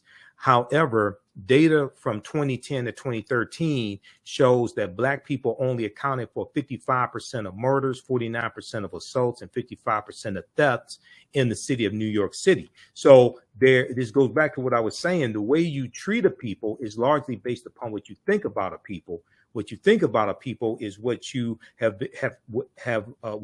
read, seen, and heard about a people, and what you've been shown about them. This is programming. Okay, so this is what we have to attack and deprogram. So this is why the work that you do, brother, is so important. Go ahead once again and give people your website, how they can get in contact with you as well. Yes, please go to readingrevolution.org. Again, readingrevolution.org. You can click on parents, and you can take advantage of the special that we have for everybody on the African History Network. If you desire to purchase a one-year membership to Reading Revolution online, once you click to buy, in the coupon code, you can just use the words read, the word read in capital letters, READ. Just type in READ, and you will get a significant $200 discount. But we want to encourage all of the parents to make this investment in yourself and your children, even if they go to a private school. But our children need this. So readingrevolution.org. If you're interested in bringing me to your school or school district, or to any function that you're putting on, your college or your university, you can go to dracua.net. That's DRAKUA.net. Again, DRAKUA.net. And you can look in the menu, and it will say Book Dr. Akua. You click there and you put in the specifications of the event that you would like for me to speak at, and it will send an automatic email to my assistant, and we'll see if we can get you on the calendar and make it happen. But we would love to come to your city, to your school district, to your college or your university. In addition to that, even more than that, we want you to get Reading Revolution online. We want you to take it up and let your child's principal and assistant principal and teacher know about Reading Revolution online, and tell your neighbors and your children's friends, parents, and different things of that nature. Let's spread the word. All right. Excellent, brother. Well, look, man, it's always good to talk to you. Thanks for coming on the African History Network show today. People visit this website and take advantage of this, use this information with your children. And we'll talk to you next time, brother. Okay. Well, brother, I want to thank you for having me on, and I want everybody. Oh yeah, no problem. I want everybody who's listening to know I'm not just a guest today. I'm a viewer of the African History Network. Yep. I know, brother, you always do your research and you bring it. So I want to thank you for what you're doing, and I will always be a supporter of the wonderful work that you're doing. Oh, thanks, man. We appreciate you and the continued support as well. And sometimes we're at the Liberated Minds Black Homeschooling Education Expo together. We've both been speakers there numerous times down in Atlanta. They changed it. It used to be the third week in July. They changed it now. But yeah, keep up the good work, brother. Okay. Right. All right. Peace. All right, everybody. This is Dr. Chike Akua. Support this brother's work. People often say, we need this, we need that. But then they don't understand that you have to support it. Otherwise, it's going to go the way of the dinosaurs. It's not going to exist. Okay. All right. Now, if you like the type of information that was shared here today, I mentioned this earlier. Visit our website, TheAfricanHistoryNetwork.com, TheAfricanHistoryNetwork.com, and register for the online history classes that I teach on Saturdays and Sundays. Okay. Saturdays, and normally I would teach one today, but I said, okay, we're going to interview Dr. Chike Akua. So next Sunday we'll be in class. But Saturdays, I teach a 12-week online course that I created called Ancient Kemet, one of the original names for Egypt, Ancient Kemet, the Moors, and the Ma'afa, Understanding the Transatlantic Slave Trade, what they didn't teach you in school. We deal with thousands of years of history and what leads up to the transatlantic slave trade taking place. We had a fantastic session yesterday. We dealt with the Dogon and how the Dogon originate in the Nile Valley region of Africa, the Dogon of Mali. We talked about Benjamin Banneker, and it's believed that Benjamin Banneker's grandfather, Banneker, was West African and possibly Dogon. We talked about astronomy, all of this, and the connection between the Dogon and ancient Kemet. The supreme being amongst the Dogon, whose name is Amma, comes from Amen. And we know Amen, Amen-Ra Ptah, the supreme being in ancient Kemet. So we do this class Saturdays, 2 p.m. to 4 p.m. Eastern Standard Time. It's on sale, $80. It's a 12-week online course. This time around, we're going to do 13 or 14 sessions. We do the sessions live. All the sessions are archived and recorded, so you can go back and watch it anytime, okay? So as soon as you register for this 12-week online course, you can watch the class that we did yesterday and the previous weeks. And even after the 12-week online course is over with, you still have access to the full class. This content, I would say, is PG-13, is not overly graphic or anything like that. I do a PowerPoint presentation. We have book references, articles, video clips.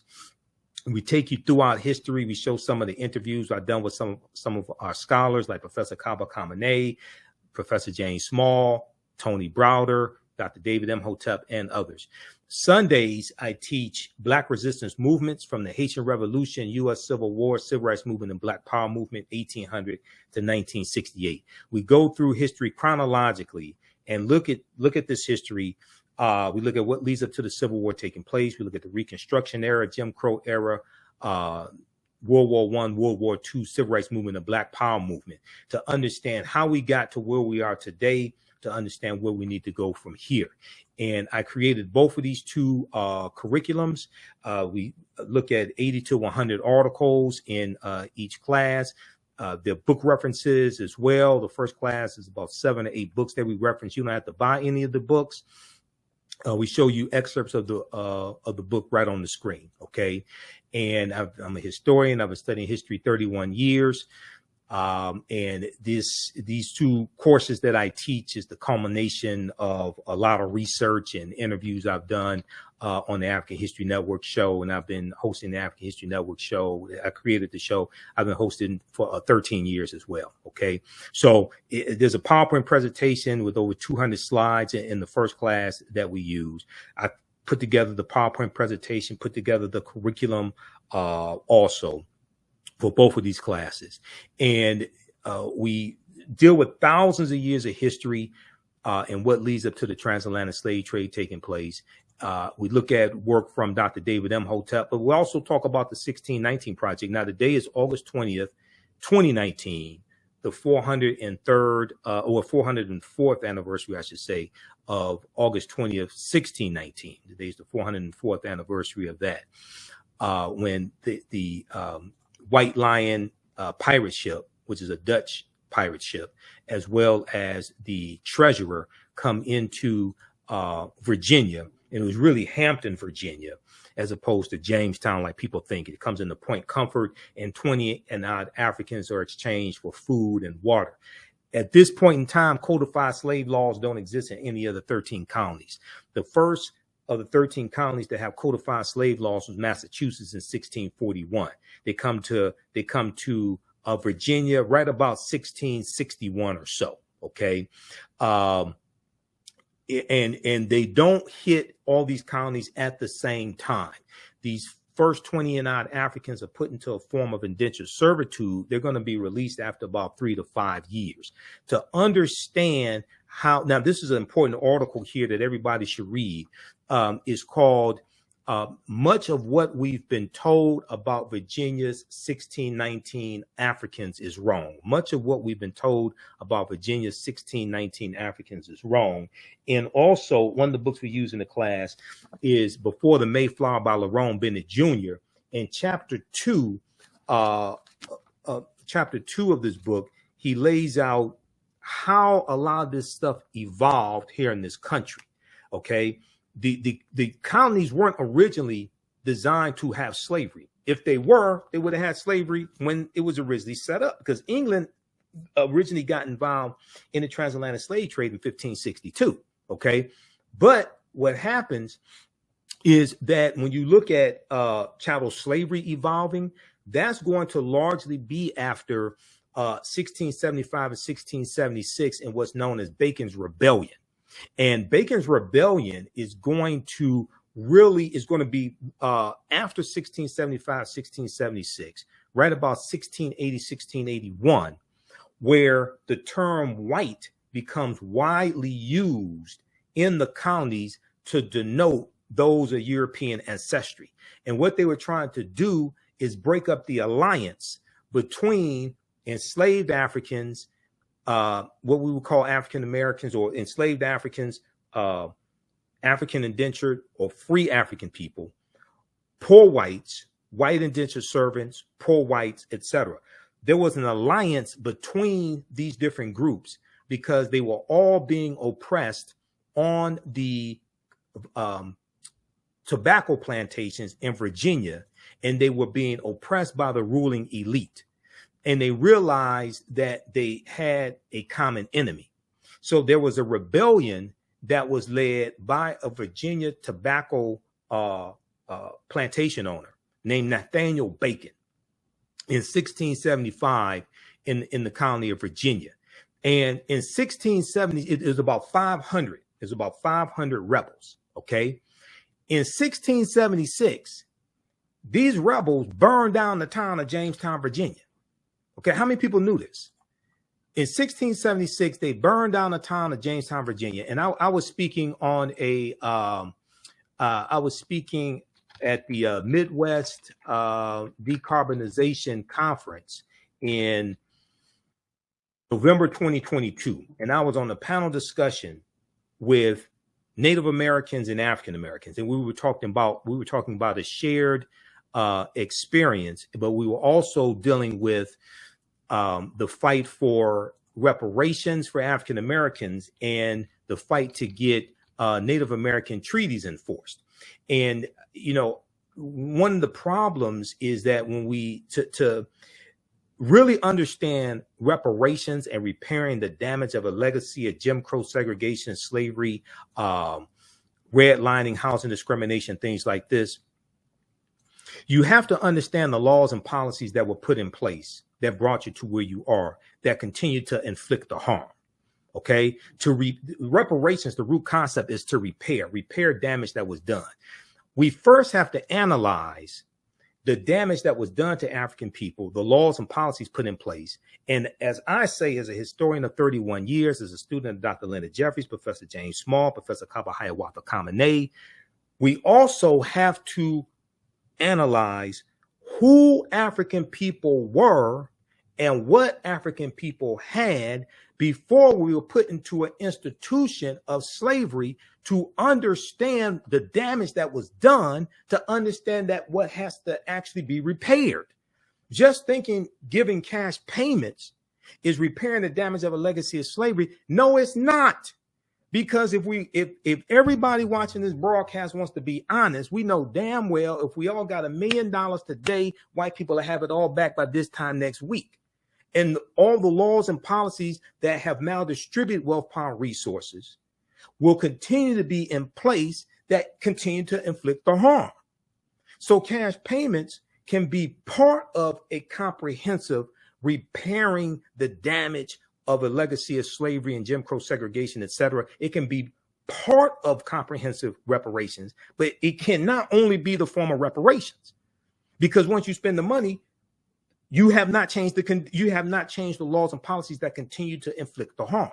So to understand some of this history, what I did was during the panel discussion, I broke down briefly Bacon's Rebellion. And so many people, regardless of race, don't understand this history. Okay, so Bacon's Rebellion was triggered when a grant for Native American lands was denied.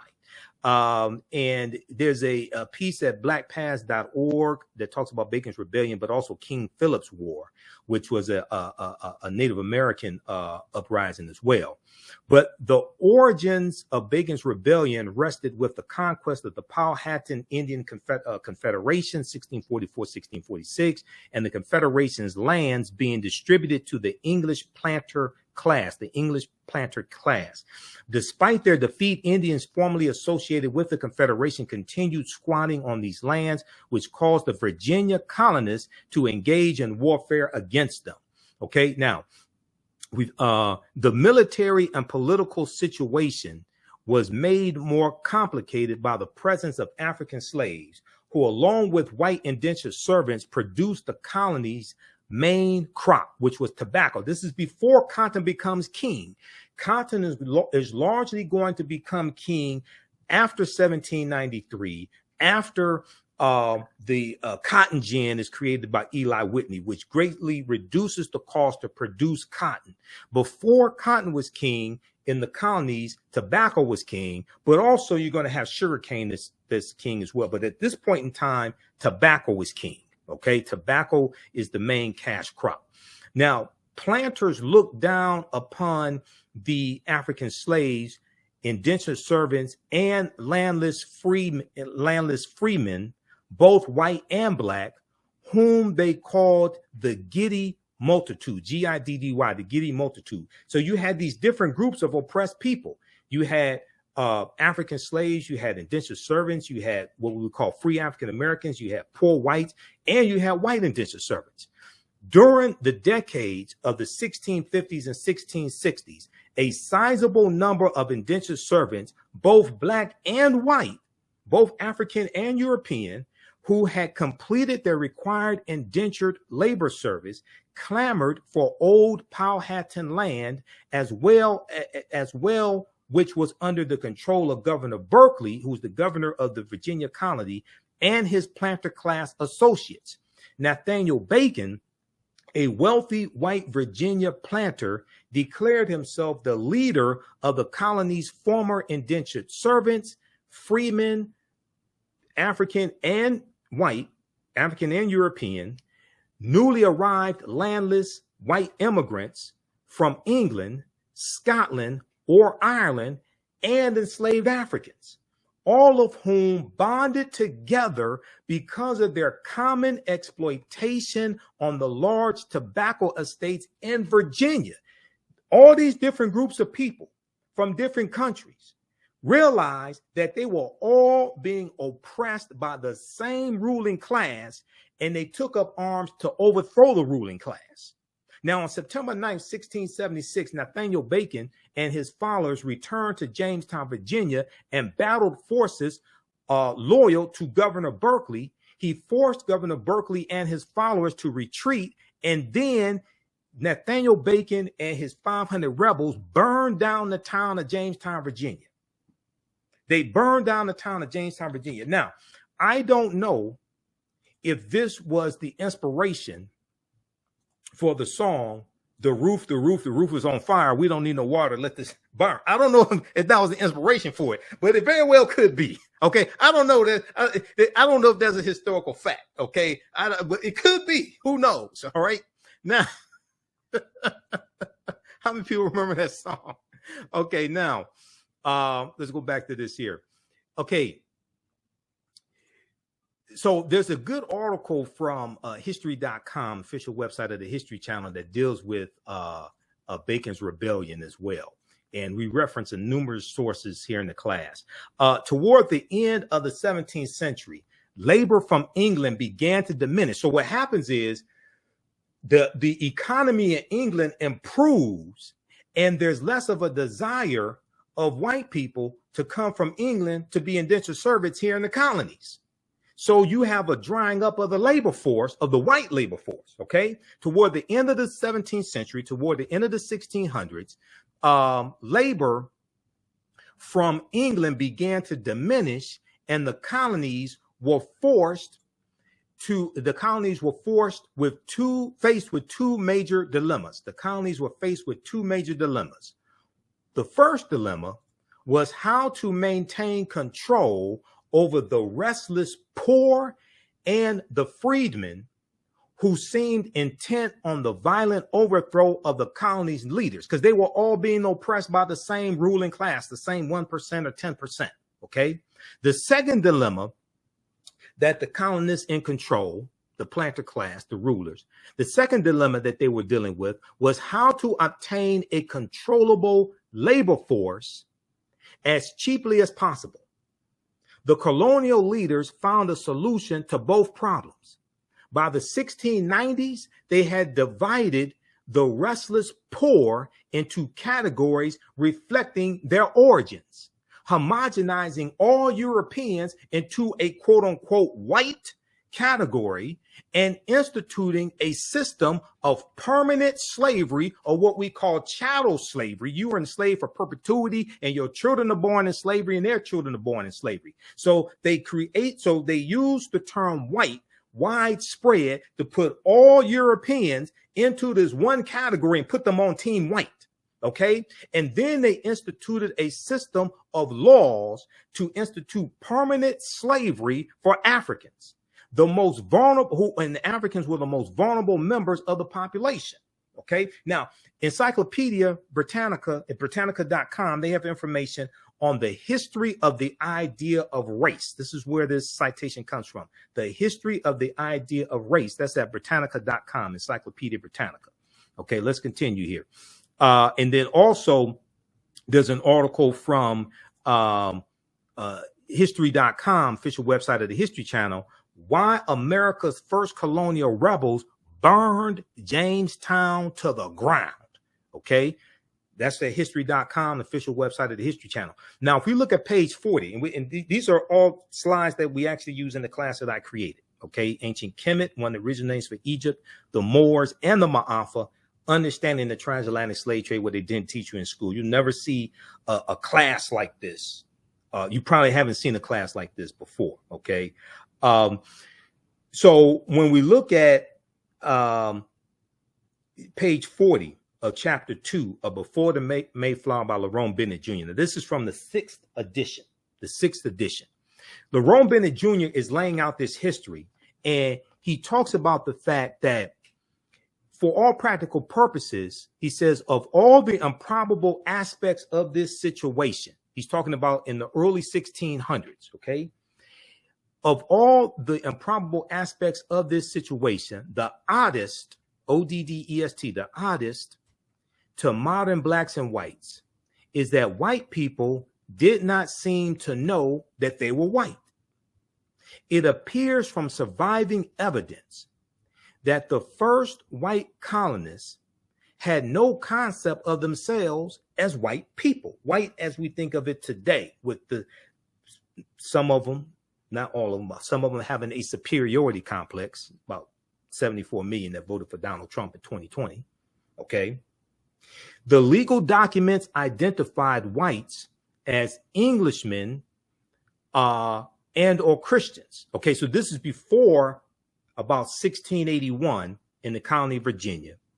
And the term who we would call white people were identified in legal documents as Englishmen or Christians, okay, early on in the early 1600s.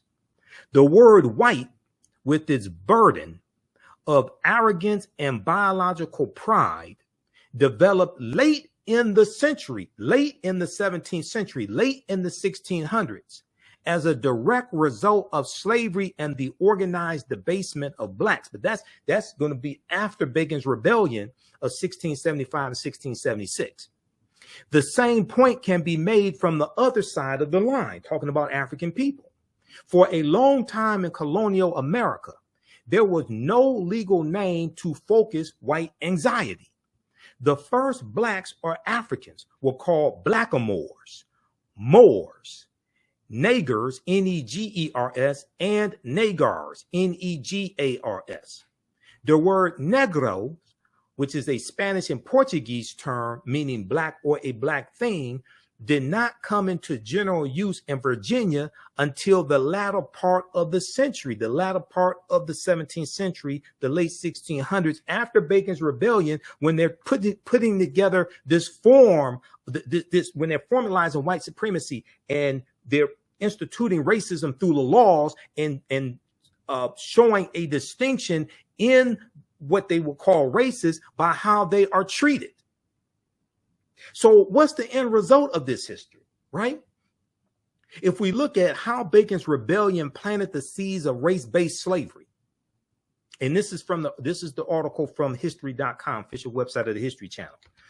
It says, in the aftermath of the rebellion, in the aftermath of Bacon's Rebellion, white planters reacted with alarm to the anger they had seen among the Black Virginians who had joined Nathaniel Bacon's rebellion. Quote, the planters had not been able to control this rowdy labor force of servants and slaves, end quote, historian Ira Berlin told PBS.org, Public Broadcasting System, PBS.org, because they have information that I researched there as well on Bacon's Rebellion. This is what I presented when I spoke at the virtual conference, Midwest Decarbonization, their virtual conference. They were dealing with environmental concerns, environmental racism, things like this. This was November 2022. I blew everybody away with my presentation, right? Quote, but soon after Bacon's Rebellion, they increasingly distinguish between people of African descent and people of European descent. They enact laws which say that people of African descent are hereditary slaves. Hereditary slaves. This is chattel slavery. You're enslaved for perpetuity. Ain't something you were done. It's not something you did. You were just born the wrong race. You were born the wrong color. Now, planters feared what their white indentured servants could do. So they slowly eliminated the system of white indentured servitude, relying instead on enslaved African people to work their plantations, because there was a declining amount of people willing to come to this country to be indentured servants, because around 1680 or so, the economy in England improves. Okay, so you have these different forces that the ruling class in the colonies are trying to deal with. At the same time, they're dealing with Native American rebellions as well. All right. Now, backlash from Bacon's Rebellion is credited with helping kick off the racial distinctions that defined the colonies and the United States that followed.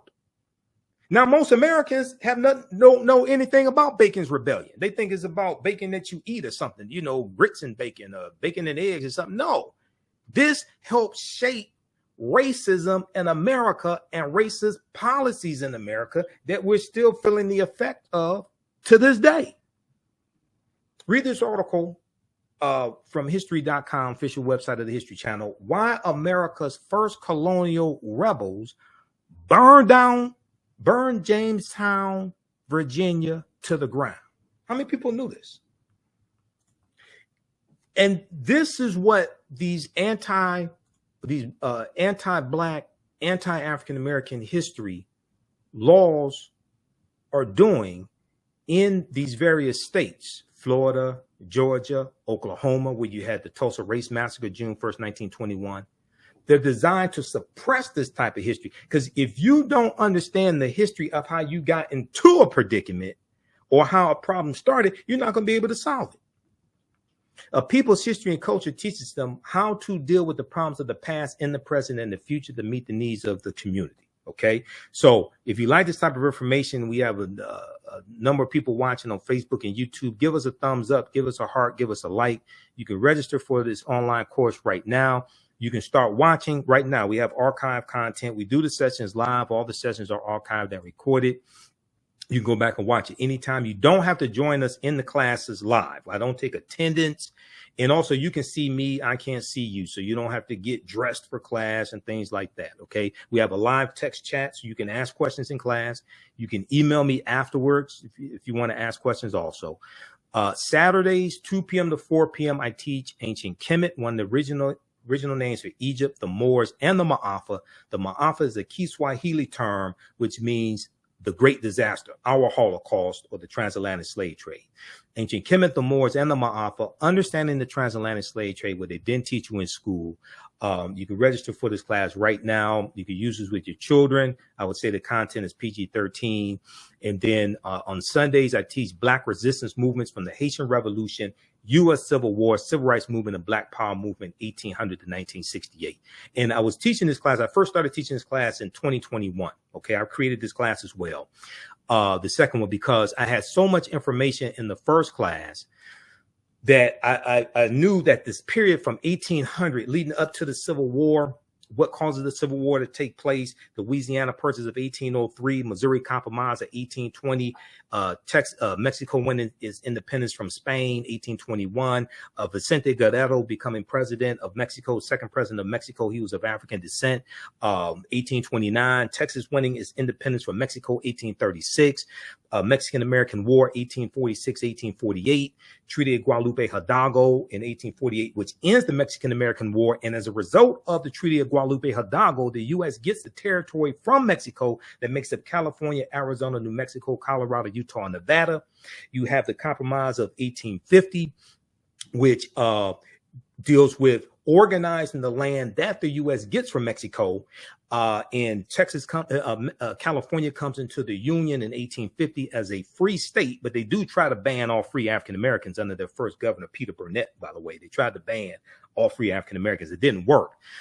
But the fifth bill in the Compromise of 1850 was the Fugitive Slave Act of 1850. Okay, which went farther than the Fugitive Slave Act of 1793. And we know the U.S. Constitution sanctioned slavery. In Article 4, Section 2 of the U.S. Constitution laid the foundation for the Fugitive Slave Act. So this is why it's important to read the U.S. Constitution. So I hear all these people talking about we want reparations, we want reparations. And if you're seeking a legal remedy to a historical problem, that would imply to me that you need to understand both law and history.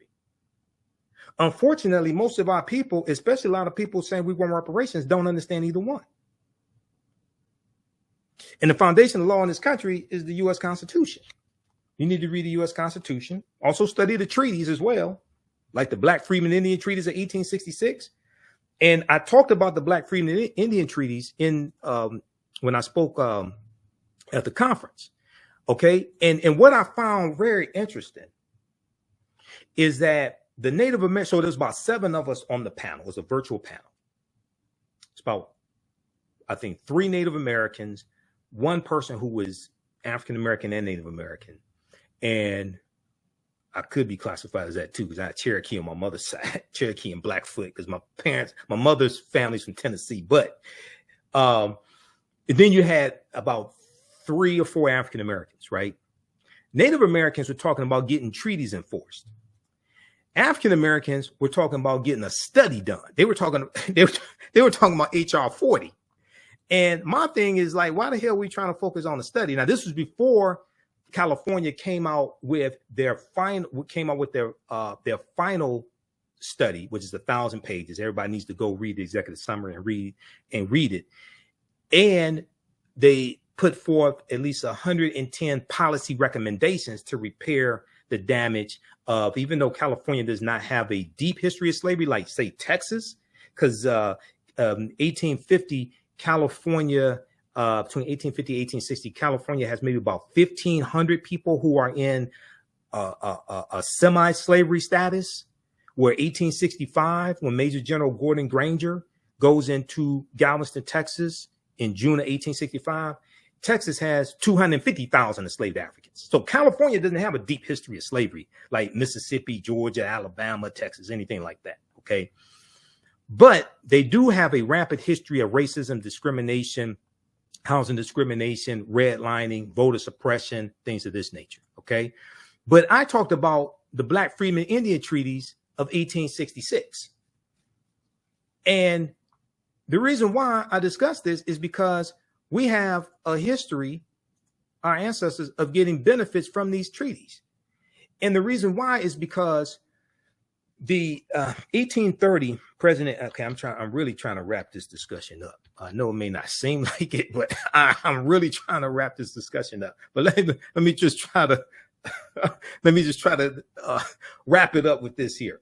So 1830, President Andrew Jackson, Donald Trump's favorite president, one white supremacist who loves another white supremacist. Andrew Jackson signs the Indian Removal Act of 1830, which pushes the Choctaw, Chickasaw, Creek, Cherokee, and Seminole Indians off their land in southeastern United States. And they go over 1,000 miles out west into Oklahoma, or what's known as the Trail of Tears. Okay. Now, these are what Europeans call the 5 civilized tribes of Native Americans. All right. All 5 of these Native American nations all own African slaves, and the Cherokee own the most. Okay, and I have Cherokee in my family, so there's a history of this, right? So there's an article from the New York Times, September 8th, 2020. Black Native American and fighting for recognition in Indian country. Enslaved African people were also driven west along the Trail of Tears, the 1830s, after a historic Supreme Court ruling. Their descendants are fighting to be counted as tribal members. So about a third of the people who were on the Trail of Tears were African people, okay? Slaves of the 5 civilized tribes of Native America. Some people wanted to call them servants. If that makes you feel better and helps you sleep at night, okay, you can call them servants. Yes, they're Africans married into the, yes, you had people who were part African-American, part Native American. That's true. Yes, African people were the original people here. And when Asians come about 3000 BC or something like that, they come over here across the Bering Straits. The Africans and Asians intermix, and their offspring are called Native Americans. That's true as well. Dr. David Imhotep deals with this in his book, The First Americans Were Africans, Documented Evidence, which I have here somewhere in the office. Because we reference this book in the class. All that's true. Okay. Different things happen at different times. Okay. So just because African people were already here, or some of us were already here, does not mean the transatlantic slave trade did not take place.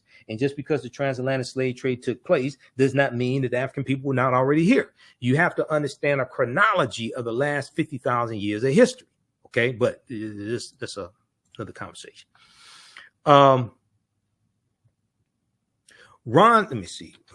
Where are we here? Okay, Ron Graham's ancestors. So in this article, they talk about this man of African descent named Ron Graham. Ron Graham's ancestors are known as Creek freedmen.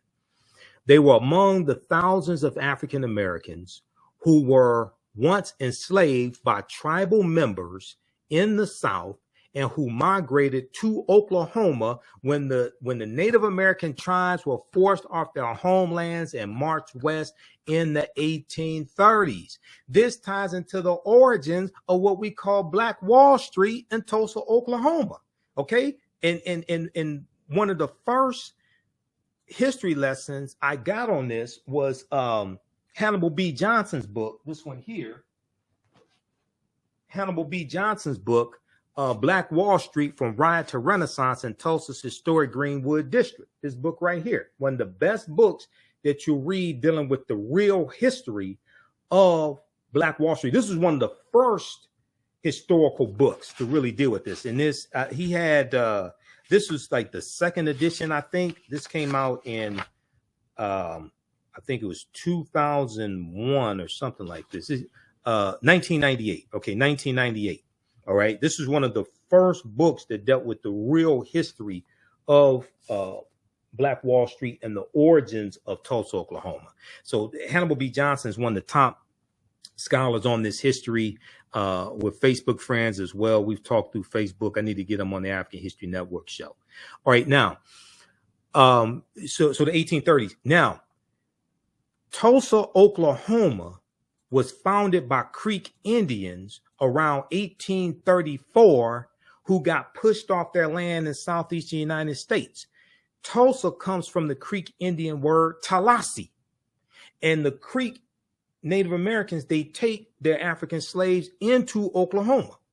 Now, in treaties signed after, so one of the things we talked about on the panel discussion was how can we lift up both movements, the Native American movement and this, what's it called? It's return the land, or is their movement to get back the Freedom Land movement, is the movement of Native Americans to get their land back from the U.S. government. How can we lift up both movements and create synergies? Now, in treaties signed after the Civil War, this is why it's important to understand the Civil War, okay? 1861, April 12, 1861, it starts in South Carolina with the attack on Fort Sumter, which was a military stronghold. It ends, well, General Robert E. Lee surrenders to Ulysses S. Grant April 9th, 1865 at Appomattox Courthouse in Virginia, but it does not come to an official end until August 1866, because even though General Robert E. Lee surrendered and his army was the largest Confederate army, it was not the only Confederate army. You had General Joseph E. Johnston of Tennessee. He had a Confederate army as well. You had Nathan Bedford Forrest, that Klansman, that clan. Nathan Bedford Forrest goes on to be the first Grand Wizard of the Ku Klux Klan in 1867. Okay, you get into the Fort Pillow massacre led by Nathan Bedford Forrest. All this, you got about 200 African American soldiers who were executed at the Fort Pillow massacre. So this is a deep history here. Okay. Now, in treaties signed after the Civil War, 1861, 1865, they won freedom and were promised tribal citizenship and an equal stake in the Native American tribes' lands and fortunes. They're talking about African Americans who we call black freedmen. Black freedmen, former slaves, or ex-slaves. Okay. After slavery ended, they didn't keep calling themselves slaves, which why it doesn't make sense for some African Americans today to call themselves descendants of slaves. Because after slavery ended, they stopped calling themselves slaves. And when their children were born, they didn't call their children descendants of slaves. African people took up arms, and if you understand the history of the Civil War, you had about 200,000 African American men, including Harriet Tubman, who was a woman, who fought in the Civil War, took up arms to fight for their freedom and the freedom of their children and future generations. So why would we put our ancestors back into a condition that they took up arms to fight to free themselves from? If you want to say you're descendant of former slaves, okay. Not sure why you would define yourself as that, because African people were here tens of thousands of years before slavery ended. But okay, if you want to call yourself a descendant of ex-slaves, descendant of black freedmen, okay. But why would we identify with a condition that our ancestors took up arms to fight to free themselves from? As a historian, that doesn't make any sense to me. But okay, that's what you want to do. Now, in treaties signed after the Civil War, they won freedom. They were promised tribal citizenship and an equal stake in the tribe's lands and fortunes. But what followed were broken promises, exclusions, and painful fights over whether tens of thousands of their descendants should now be recognized as tribal members, because our ancestors who were in these treaties got land from these treaties. This is how you get a Sarah Rector. Sarah Rector, who was parents were owned by Muskogee Creek. Okay, she becomes the richest Afro-American girl in the country because oil is discovered on her land in Oklahoma. And they get land from the Dawes Allotment Act of 1887 and the Black Freedmen Indian treaties. Now, these treaties, what happens is about 1941, the U.S. government conspires with the 5 civilized tribes of Native Americans to redefine what a Native American is. And they said that you had to have one quarter or one quantum Native American blood.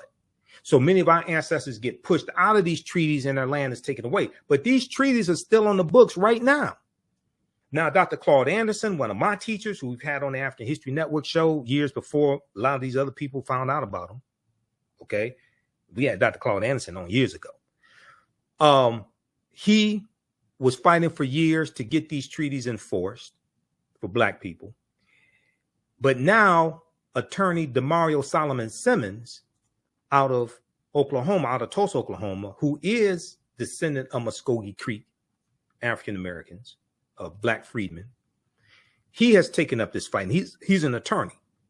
Sometimes we're on Roland Martin Unfiltered together, because some of you all see me on Roland Martin Unfiltered. I've been on Roland Show. It'll be 3 years, October 2023, that I've been a panelist every Friday on Roland Martin Unfiltered.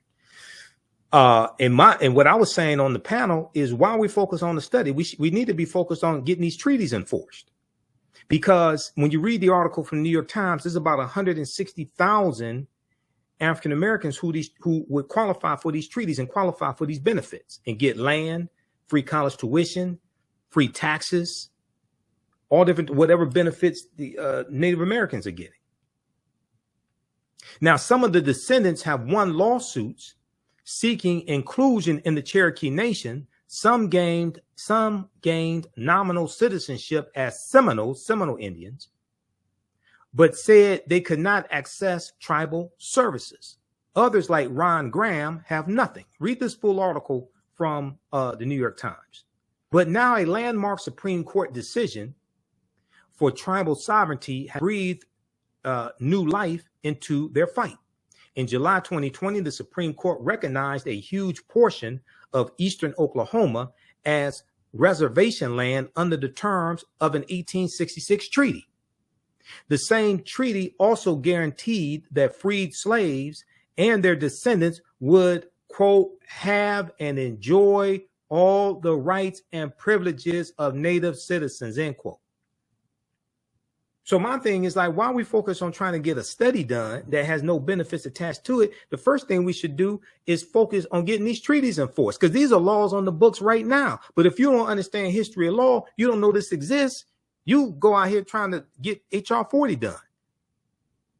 And nobody has told me how they're going to get HR 40 passed in the Senate, because once it passes the House of Representatives with 218 votes, you need 60 votes in the Senate. So if you got 51 Democrats, that means you need 9 Republicans that are going to vote for HR 40. No Republicans support reparations, not even the black ones. Senator Tim Scott, who blocked the George Floyd Justice and Policing Act when the talks fell apart in September, I think it was September 2021. Okay. Senator Tim Scott has gone on record saying he doesn't support reparations. So he's not going to vote for it. If the black Republican doesn't vote for reparations, how many white Republicans you think going to vote for it? Byron Donalds out of Florida, that Negro, he doesn't support reparations. Burgess Owens out of Utah, he doesn't support reparations. John James out of Michigan, he doesn't support reparations. So if black Republicans don't support reparations, how many white Republicans you think going to do it?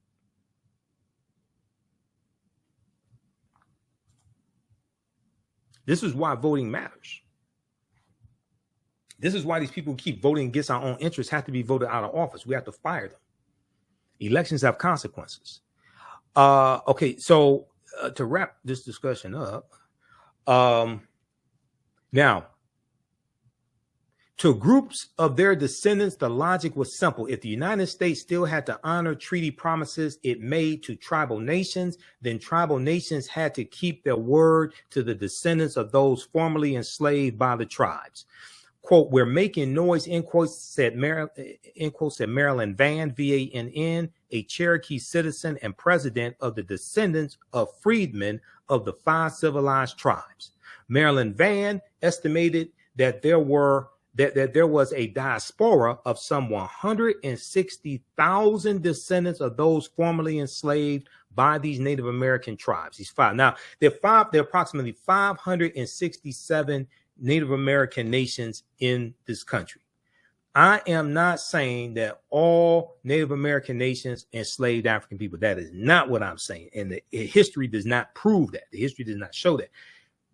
The 5 civilized tribes, what we'll call the 5 civilized tribes, they did the bulk of that. Okay, so sometimes I get responses from Native Americans, things like that. I'm not saying all 566 tribal nations own African slaves. That's not what I'm saying at all. Okay, I'm being very specific with what I'm talking about, and you can read this information as well. Proper documentation ends all conversation. All right, now, Marilyn Vann estimated some 160,000 of these of those formerly enslaved by the tribes, many of them living in Oklahoma. Now, there are groups representing descendants from each of the 5 tribes who meet to share sepia photographs of ancestors, compare genealogical records, and plan protests. Okay. Now, as they file lawsuits in federal and tribal courts, they say they are fighting for tribal benefits, including access to jobs, health care at tribal clinics and hospitals, housing, scholarship funds for their children, and the right to vote in tribal elections, but also for something more fundamental. Quote, my identity, end quote, Mr. Graham said. Now, read this article here from the Washington Post. Black, Native American, and fighting for recognition in Indian country. Black, Native American, and fighting for recognition in Indian country. This is from September 8th, 2020 from the Washington Post. The article goes on to say the freedmen were granted tribal citizenship and in some cases, quote, an equal interest in the soil and national funds, end quote, of that Native American tribe. In the treaties that Oklahoma's tribes signed with the federal government after the Civil War, in which the tribes were forced to cede huge portions of their land to the U.S. government. Okay, now we know Maxine Waters has been working with Demario Solomon Simmons, trying to get legislation pushed on this as well. And there's an article from history.com, official website of the History Channel, once again, called 9 Entrepreneurs Who Helped Build Tulsa's Black Wall Street. Okay, and you have to understand this chronology of history, the origins of Tulsa, Oklahoma. So you have all these people out here, they're trying to recreate what Tulsa did, Black Wall Street, this, Wall Street, that. Almost none of them are talking about getting these treaties enforced. And here's why this is important. Okay, now Hannibal B. Johnson is cited in this article from history.com. Okay, Hannibal B. Johnson said the relative wealth of some Black folks in Oklahoma comes in part through their connection to the tribes and their land ownership, through the connection to these Native American nations and these treaties. Okay, says Hannibal B. Johnson, historian and author of Black Wall Street 100, an American city grapples with its historical racial trauma. All right, now this was the book that he wrote that came out on the centennial commemoration in 2021 of the Tulsa Race Massacre that was June 1st, 1921, started June 1st, 1921. Hannibal B. Johnson went on to say, the Dawes Act of 1887 that I mentioned a few minutes ago, the Dawes Allotment Act of 1887, which redistributed 138 million acres of land. In the majority of it was supposed to go to Native Americans and Black Indians, but white people ended up getting 2/3 of that land. This is where the phrase $5 Indian comes from, because they found out that this land, white people found out this land was being given away, and it was like a census that was taken. So you had people that had to go around through Native American country and document who was there, African Americans that were there, so that land could be distributed. But they had to anglicize their name. So Christianize their name, take on, white names, John Smith, something like that. So white people found out about this. So they paid $5 to the registrars to have their name added to the Dawes Roll so they can get some of that land. Okay. So white people end up getting 2/3 of this land. Britannica.com has information on the Dawes, D-A-W-E-S, named after Senator Henry L. Dawes of Massachusetts. That's who this law was named after. Britannica.com has information on the Dawes Act of 1887. You can check that out. Now, the Dawes Act of 1887 authorized the government to divide tribal territories into allotments for individual Native Americans, which included Black members. As word spread that Indian Territory was a safe place for African Americans to settle between 1865 and 1920, more than 50 Black townships were founded in Oklahoma. All right. So a lot of the early African American landowners in Tulsa, Oklahoma, got land from the Black Freeman Indian treaties of 1866. And Tulsa, Oklahoma was founded by Creek Indians right around 1834 when they go into Oklahoma after being pushed off their land in southeastern United States, and they take their African slaves with them into Oklahoma. And Tulsa comes from the Creek Indian word Tallahassee. So when you study this history, then you see how we got to where we are today and how the laws and policies of the past are shaping the conditions of the day. So it was laws and policies that put us in this predicament. It's going to be laws and policies that get us out of this predicament. All right. So visit my website, TheAfricanHistoryNetwork.com, TheAfricanHistoryNetwork.com. How you all like this type of information? Give us a thumbs up, give us a heart, give us a like.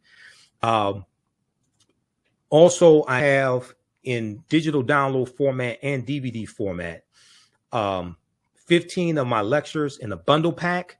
African History Awakens the African Mind from Mental Death. This is a 15 lecture bundle pack. The digital download is $75.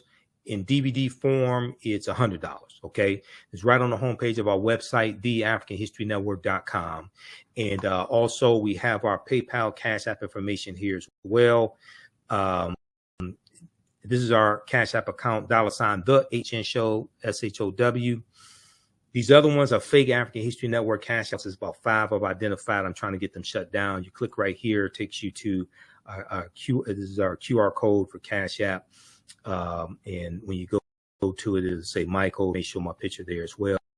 Here's our PayPal information, $ TheAHNShow through PayPal.